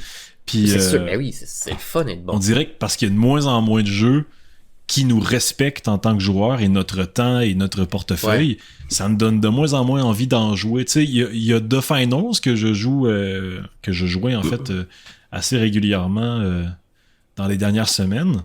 Mais encore là, tu sais, j'y joue pas tant que ça parce que tu sais, il n'y a pas énormément de contenu, c'est plus des skins à chaque semaine. Je suis comme... moi j'ai dépassé ça là, les skins dans les jeux, c'est plus quelque chose qui m'intéresse réellement. Tu sais, j'ai acheté la Battle Pass parce que j'avais l'opportunité de l'acheter pour 5$ puis je me suis dit garde, moi l'acheter pour 5$ là, mais le jeu est gratuit, fait que je pars à rien, mais écoute, 100% d'accord avec toi là, moi aussi j'ai comme eu cette barrière là de moi j'étais quelqu'un qui aime beaucoup les skins dans les jeux. Meilleur exemple, Overwatch, je joue encore de temps en temps là, à chaque quelques jours pour le fun. Surtout avec le nouveau mode de jeu Stadium, qui est vraiment le fun. J'ai pas essayé. Ben, ils viennent de sortir là, la meilleure collab qu'ils ont jamais fait. Street Fighter 6. C'est incroyable. Les skins sont beaux. Mais je me suis dit, hey, sacrément, le bundle, il est 150$. Genre, oublie ça, là. Tu peux acheter tu sais, il y a comme 8 personnages différents dans la collaboration là, de skins. Ouais, tu peux les acheter individuels, mais ils sont comme 20$. Tu peux les individuels. C'est 20$, là. Je me dis, 20$. Qu'est-ce que je peux m'acheter? Un jeu complet, genre, en rabais à Steam. Je me tape. Ah ouais, totalement. Pour un skin. Ou quelque chose d'autre, par exemple, je me dis 20$. Mais ça peut être mon souper que j'ai pas rien préparé puis je m'achète de quoi. T'sais. Un beau resto, là. J'ai arrêté vraiment ce côté-là. Un autre possibilité d'achat avec 20$ parce que j'ai un ami qui est allé dans une vente aux enchères dans la ville à côté de chez moi puis il a ramassé genre une quinzaine d'ordinateurs pour comme 20$. Ben, c'est ça. Vous pouvez faire beaucoup de trucs avec 20$. Là. Pensez-y avant de mettre ça dans un jeu. Non, 100%. Puis écoute, j'ai un super bon pont là avec sujet principal que j'ai comme gardé depuis le début là. En parlant de jeux de qualité solo, ben en ce moment, mon jeu que je me tape beaucoup, c'est le fameux Clair Obscur Expédition 33. Oui! Ouais.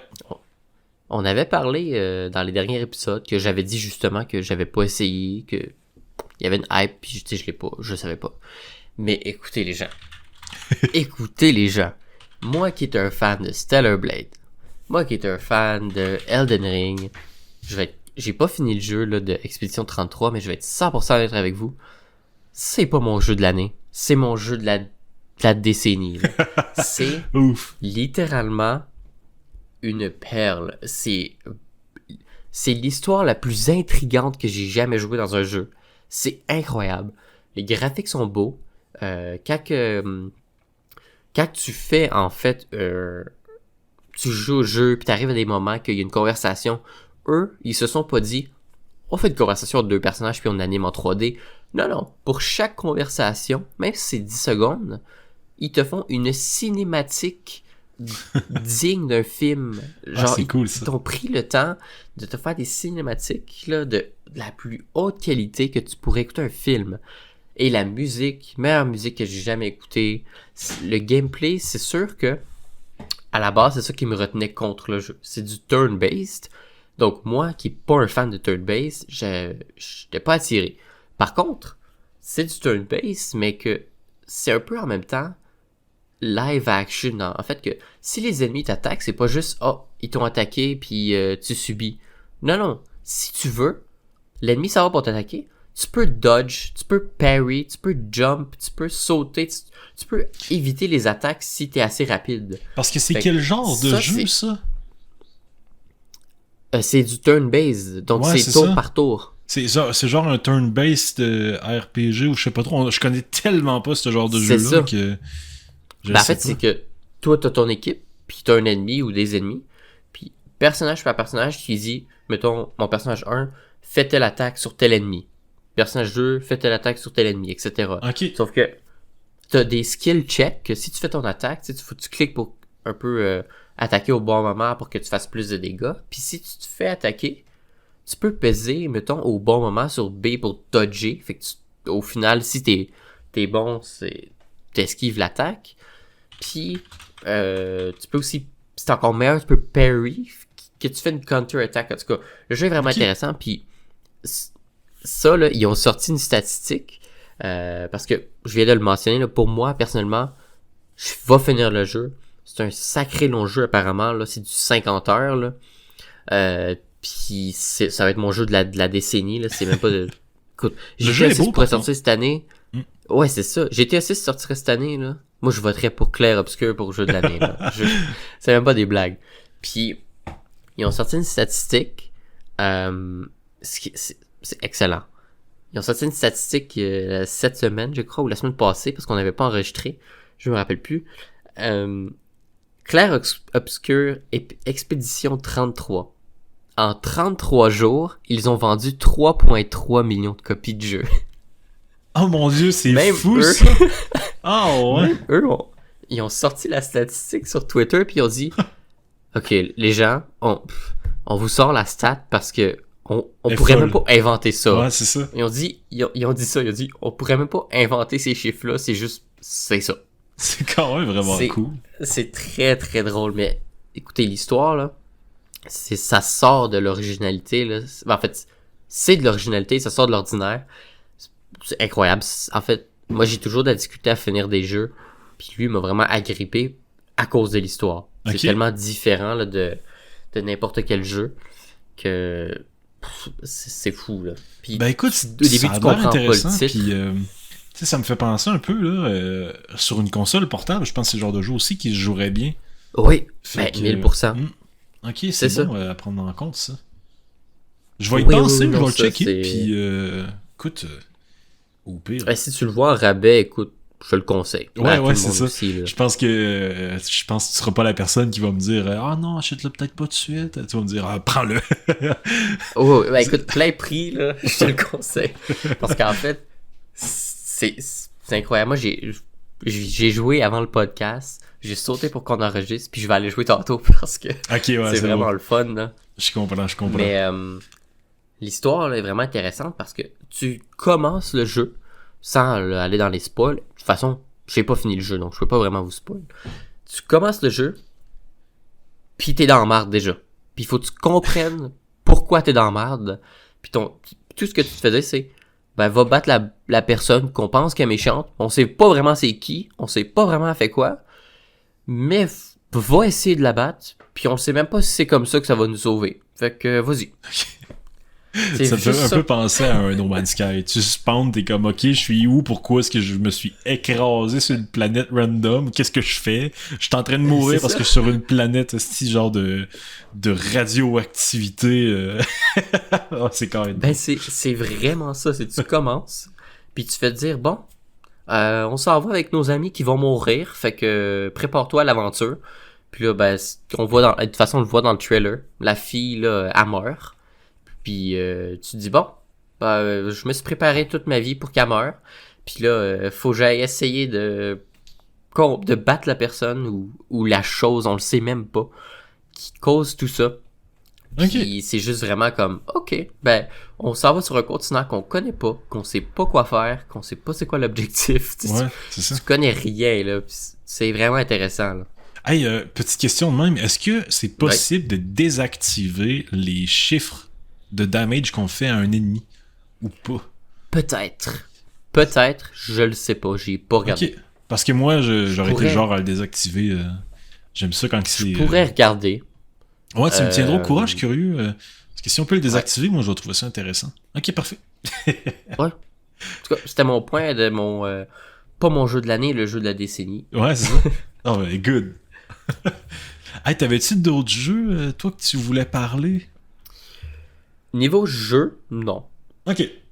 Fait que je vais finir avec le points, mien. mais c'était plus secondaire. Ouais. Bon, je vais finir d'abord avec mon dernier jeu qui, vous allez voir, est quand même intéressant. Ça s'appelle Billy Bust Up. Et Billy Bust Up, c'est un jeu, je vais juste mettre le trailer vite fait. En fait, on connaît ce jeu-là depuis 2023. Mais en fait, en ce moment, il y a une genre de démo disponible pour les gens qui ont participé au Kickstarter, il me semble. Puis j'ai vu des extraits sur TikTok, ça avait quand même vraiment l'air bien. C'est un 3D platformer musical où est-ce que les ennemis, le monde va réagir avec la musique, un peu à la Hi-Fi Rush. Et moi, j'adore Hi-Fi Rush pour ça. Ah oui, je l'ai vu. Fait que là, avoir un côté musical comme ça qui nous fait un peu penser à du Cuphead dans certaines situations, ben moi ça m'intéresse quand même vraiment beaucoup. Là. Ok, on joue une licorne, mais je veux dire, c'est pas grave. Là. Si le jeu y est bien, moi le jeu peut avoir de l'air autant enfant qu'il veut, ça va pas me déranger. Mais c'est ça avait l'air bien intéressant. C'est dans un univers style film d'animation classique, avec plein de boss différents les uns des autres, avec du gameplay différent pour chacun d'entre eux. Ça me fait grandement penser aux anciens jeux de Rare sur la Nintendo 64, de type genre pas Conquer, mais Banjo-Kazooie, genre. Ça me fait vraiment penser à ça, avec les graphismes de Sly Cooper. Je trouve ça y ressemble beaucoup. Donc, c'est ça, je m'en allais te dire. Ça me fait penser justement au genre de jeu un peu plus de PS2. Pas de l'époque nécessairement, mais c'est ça, d'avant, là, sur les anciennes consoles. Ouais. Qui, je trouve ça, d'une façon, là, ça donne un peu tu trouves un confort dans ces jeux-là. Exactement, ouais, c'est ça. Ça te ramène dans le confort des vieux jeux que tu jouais dans ton enfance, parce que moi, c'était littéralement ça. Là. Dans le temps de la PS2, les jeux ressemblaient à ça. C'est les mêmes graphismes un peu. C'est très intéressant. Puis c'est ça, le jeu, il est prévu sur Steam avec une sortie console éventuelle, mais il reste à voir lesquelles, parce qu'ils n'ont pas précisé rien pour l'instant. Ok. Je pense qu'il n'y a même pas de date non plus, juste le jeu est jouable si on participe au financement du jeu. Donc, c'est lancé, si jamais ça vous intéresse. Il est sur Steam aussi, on peut le mettre dans sa liste de souhaits. Moi, c'est déjà fait, parce que depuis Hi-Fi Rush, les jeux musicaux qui fit avec les attaques des monstres ou le monde autour de toi, je trouve ça tellement cool que ça m'a tout de suite parlé quand j'ai vu ça. Ouais, c'est vrai, mais en fait, c'est le fun que tu le ramènes parce que je l'avais vu passer sur Twitter, puis ça avait l'air vraiment bien, puis en fait, je viens de réaliser que j'avais oublié que ça existe, le nom, là. Ouais, c'est un nom assez spécial, Moto. Il fallait que je le recheck une couple de fois sur TikTok, parce que j'étais plus trop sûr de savoir c'était quoi, là, mais Billy Bust Up. Ouais. Ouais, ça me fait un peu penser à du Yooka-Laylee, d'ailleurs. Yooka-Laylee. Je vais mettre un petit trailer vite fait, là. C'est les anciens, justement, de Rare qui faisaient ça. Je vais juste vous montrer ça vite fait, là, parce que c'est intéressant. Yooka-Laylee. Il me semble que c'est ça. Ouais. Ah, oui. C'était un petit jeu, justement, platformer 3D, qui a été fait par des anciens de Blizzard. Pas des anciens de Blizzard, mais des anciens de Rare. Et voilà, ça fait vraiment... c'est vrai. Ça fait vraiment comme old school, où est-ce que c'est confortable, tu sais, petit jeu chill. Intéressant. Voilà. Ouais, non, c'est vrai, c'est un bon exemple. Fait que moi, c'est ce qui vient le faire le tour de mes jeux. J'avais beaucoup de jeux à parler aujourd'hui que je trouvais intéressants. Ben, effectivement. Moi, écoute, je dirais que j'ai peut-être un dernier point de ma liste complète. OK. Par rapport à la Switch 2, qui s'en vient, je crois, cette semaine. C'est le 5, je crois, qu'elle sort. Écoutez, j'ai pas tant suivi. Là, je crois que c'est le 5, ouais, parce que... en fait, j'en achète pas, là, fait que j'ai pas vraiment suivi les dates, 5 etc. juin. Ok, c'est ça. Parce qu'en fait, il y a du monde. Ben, les Switch 2 sont déjà en magasin, tu sais, dans des racks là, de métal cadenassé. Il y a des photos qui sont sorties, là. Mais il y en a que, par erreur, qui ont reçu la Switch 2 d'avance chez eux. D'accord. Je prends un exemple. C'est quelqu'un qui est de la Russie, qui l'a chez lui, mais que il a pas eu peur de la montrer en ligne parce qu'il dit Nintendo, venez me chercher si vous voulez. Parce qu'en fait, Nintendo fait pas affaire avec la Russie. Il y a pas de réglementation sur la Russie. Puis eux, là-bas, ils ont pas de réglementation par rapport à ça. Fait que d'une façon, ils peuvent pas vraiment rien faire. Fait que lui, il a pas été gêné de le montrer. Puis, je trouvais ça vraiment intéressant. Puis, il y a 2 points que je voulais apporter par rapport à ça. C'est que, contrairement à la Switch 1, la Switch 2 est en ce moment c'est impossible de la hacker ou de la modder ou rien du tout. Ouais. Parce que en fait, Nintendo, ils ont déjà prévu le coup. Évidemment, toutes consoles sont hackables et moddables, ça prend juste du temps. C'est juste pour l'instant. Donc pour l'instant, ceux qui ont essayé qui l'ont reçu d'avance, puis qui ont essayé de la modder, qu'est-ce qui se passe? C'est que le moment que la Switch 2, le système détecte, j'essaie de le traduire là, le moment que le système détecte un voltage un peu bizarre, là, parce que la Switch 1, pour la modder, comment ça fonctionnait, c'est que tu abusais une faiblesse du système de court-circuit pour rentrer dans le BIOS. Le mode, c'est ça, exactement dans le système, pour que tu puisses la modder.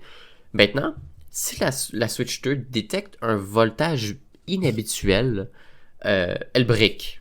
Ça veut dire que littéralement, la Switch 2 fait voltage bizarre, on fonctionne plus. On reste en noir, tu peux plus m'ouvrir, c'est fini. C'est impossible de réparer une Switch qui est brick. Même les Switch 1, là, si elle est brick, c'est impossible de les réparer. C'est mort. Ah ouais. Donc, la console brick automatiquement et ça, c'est très intéressant. Le moment que la Switch brick, la Switch envoie automatiquement un signal à Nintendo et eux t'appellent ou te contactent. Là. En fait, ceux qui ont dit ça, ils ont dit qu'ils ont reçu un appel directement de Nintendo. Puis ils te disent, tu dois payer des frais, un certain montant, une amende, pour avoir essayé de pas respecter les term of service de Nintendo puis de la Switch. Soit tu payes une amende, ou on t'emmène en cours. Oh my God. C'est poussé, là. Eux veulent vraiment pas qu'il y ait de modage. Puis c'est incroyable. Ça, c'est pour ceux qui ont essayé de la modder. Puis ceux qui l'ont reçu, mais qui s'en foutent du modage, puis qui veulent juste jouer legit, en fait. La Switch 2 s'ouvre pas. Elle s'ouvre, mais elle est bloquée derrière un Day One patch. Fait que le 5 juin, il va y avoir une patch qui sort qui va faire que tu peux l'utiliser. C'est ça. Fait qu'ils ont vraiment, là, eux autres, ils ont pas pris de chance, ils ont mis tout le paquet, là.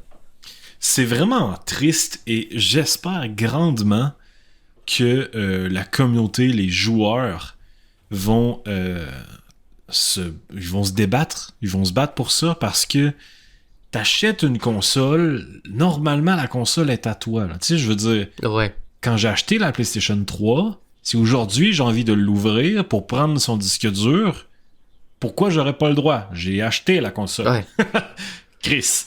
Puis, tu sais, parce que j'ai vraiment pas envie que ça continue, parce que si ça continue et ça devient démocratisé, ces conneries-là, imagine un monde dans lequel Windows t'interdit d'aller dans le BIOS parce qu'il veut pas que tu switches pour un nouveau système d'exploitation. Ouais. C'est triste, mais c'est littéralement ça que Nintendo ils font, là, parce que les gens, ils veulent modder leur console en mettant probablement comme un patch qui vient démarrer avant l'interface de la console. Fait que l'interface de la console passe comme en second, puis là, ça doit être une affaire de même. Mais si tu leur interdis complètement ça, je sais pas, c'est genre vraiment triste. Puis je fais le parallèle avec les ordinateurs Windows. Je veux dire, tu peux plus rien faire une fois que tu peux plus faire ça. Là. Je suis 100% d'accord avec toi. Puis en fait, c'est ça. Je suis 1,000,000% d'accord avec toi. Je pense que la seule raison pourquoi ils font ça, c'est le point de si tu peux la modder, c'est que tu peux télécharger illégalement les jeux puis les mettre dans la console. Ouais. Je suis 100% certain, c'est juste pour ça, parce que de l'autre côté, tu modes la console puis tu changes le thème là pour comme j'ai montré il y a 2-3 podcasts, pour un Kirby, on s'en foutu pas, ça change rien. Mais là, le problème, c'est, mettons, les jeux, tu sais, Mario Kart World, tu le prends gratuitement, ben là, il y a un problème, tu sais. Ouais, c'est ça. Là, ça devient illégal. Mais tu sais, je pense que c'est à cause de ça. Ouais, c'est quand même touché comme sujet, là. Parce que moi, personnellement, peut-être que Nintendo pense clairement pas comme ça, là, mais moi, personnellement, la manière que je vois ça, c'est si tu respectes tes joueurs, que tu ne leur donnes pas des punitions pour des trucs qu'ils ont fait, ça développe une relation de confiance quand même avec tes joueurs. Ouais. Tu sais, c'est un peu le même principe avec Minecraft puis Notch. Notch l'avait dit, si vous voulez pirater le jeu, faites-le, mais si vous l'aimez, achetez-le. Ben, c'est un peu le même principe. Ouais. Tu sais, pour moi, tu devrais pas combattre le piratage de jeux, tu devrais mettre comme en place des pare-feux, tu sais, pour éviter un peu les gens à faire ça, le rendre un peu compliqué. Mais la guerre, au point des amener en cours, je veux dire, ça va même trop loin. Là. Ben, tu sais, c'est ça. Moi, je supporte pas Nintendo pour ça, parce que, ben, en fait, pas juste pour ça, pour plein de raisons, parce que je vais être 100%, je vais pas être honnête, tout le monde est d'accord. Ces gros scams, là, ils ont monté leur jeu, c'est à 94$ USD, là. Fait que juste au Canada, là, ça va être ridicule le prix, là. Je m'excuse, mais ton maudit Pokémon, là, je suis fâché. Là. Vas-y. Ton maudit Pokémon, là, qui a de l'air de Roblox, qui est sorti en 2002, là, pis que tu le vends à 125$, là. Excuse-moi, mais c'est laid, il y a rien d'original, pis t'innoves rien. Tu fais juste changer le nom, t'ajoutes même pas des Pokémon, c'est les mêmes depuis tous les jeux. Tu changes rien, c'est juste... C'est pas beau, là, c'est plate leur jeu. Là. Exact. Non, mais c'est vrai, t'as totalement raison. C'est littéralement, ils respectent pas les joueurs, c'est ça le problème. Puis là, des compagnies qui te sortent littéralement un Pokémon, mais Pal World, qui est littéralement ce que les gens veulent que Pokémon soit. Nintendo, au lieu de dire « Ah, tabarotte, les gens veulent ça, on va faire ça. » Non, c'est « Ah, les gens veulent ça, on l'a pas fait, on va shut down le jeu. » Ils ont pas shut down, mais c'est ça qu'ils veulent. Ouais, ils veulent vraiment que ça ferme. Mais c'est débile, pourtant, là, ça n'a rien à voir avec Pokémon. C'est tellement con. Oh là là. La guerre avec les joueurs, c'est incroyable. Ouais. Puis, dans un sens, il y a certaines compagnies qui font l'inverse, là, qui essayent de faire le moins possible de guerre avec leurs joueurs. Je pense, entre autres, à EA en ce moment, avec Battlefield 6, justement. Parce qu'il y a plein de leaks partout en permanence, puis... Ils sont quand même lents avant de supprimer les clips. Ben genre, tu sais, ils sont compréhensifs que la communauté veut vraiment un nouveau Battlefield. Fait qu'ils vont laisser les clips bouger un peu, faire jaser, puis après ça, ils vont les enlever. Tu sais, ils vont pas comme... Ben, c'est sûr que les gars qui ont leaké ça, ils seront pas réinvités, là. Ça, c'est clair. Je sais pas s'ils ont eu des amendes ou peu importe. Parce que t'as pas le droit de parler de ça. Mais j'ai l'impression que c'est beaucoup moins la guerre que ce que Nintendo fait en ce moment avec ses joueurs. Que pour ça, c'est bien. Fait qu'on l'encourage. Continuez comme ça, EA. Vous êtes sur la bonne voie. C'est rare qu'on va dire bravo EA. C'est rare en esti qu'on dit ça, ouais, t'as raison. C'est tabarouette. Mais pour ça, là, EA sont quand même bons. Là. Pour le respect de leurs joueurs, bon. C'est sûr que si on recule dans le temps... Ouais, c'est ça. Si on recule à Battlefront 2, le respect des joueurs n'était pas là. N'existait pas. Il était complètement absent. Mais... Le respect, qui ça? Ouais, c'est ça. Mais c'est ça qui est touché, c'est qu'on dirait que c'est comme un projet sur deux. Parce que Battlefield 1, le respect des joueurs, il était là quand même, parce que quand le live service il était abandonné de Battlefield 1, ils ont donné les DLC gratuitement. Il y a quand même une forme de respect avec ces joueurs, là, pour les gens qui veulent jouer, mais qui n'ont pas envie genre de dépenser 120$ en DLC, ben paf, c'est gratuit pour tout le monde, paf, tout le monde peut jouer. Tu sais, c'est cool, merci. Exactement. On en veut plus de ça. On veut pas que les prix montent avec le temps, là. Non. Maudit, non. Bon, je pense que ça vient wrap up l'épisode. C'était un bon épisode là. Au début, moi j'avais beaucoup de sujets, puis je me suis dit, en plus qu'on n'a pas enregistré la semaine dernière, ça va durer 6 heures là. Ben c'est sûr, ça. Mais... C'est le truc, c'est qu'en fait il y avait tellement de trucs à parler que moi je commence à les filtrer un peu, puis là j'ai vu que j'avais beaucoup de jeux, fait que je me suis dit bon, ça va être un épisode spécial jeux vidéo parce qu'on parle que de ça ou presque. Donc moi ça me va parce qu'à la base c'est parfait. À la base c'est ça aussi Field of View. Ça. On est des gros geeks, on n'est pas des politiciens là. Exactement, c'est ça, ou des cinéphiles. On est plus des gros gamers qui mettent 2500$ dans Apex Legends. On est des gros gamers qui fait juste jouer à League of Legends puis qui se douche pas. C'est ça. Oh là. Bon, fait que sur ce, je vous dis à la semaine prochaine. Portez-vous bien. Ouais. Et faites attention à vous, les copains. Ouais, on souhaite des belles choses, des belles news pour la semaine prochaine avec des bons jeux qui vont sortir. Ça va être intéressant. Oh yes. Fait que voilà. Bye bye tout le monde. Bye bye.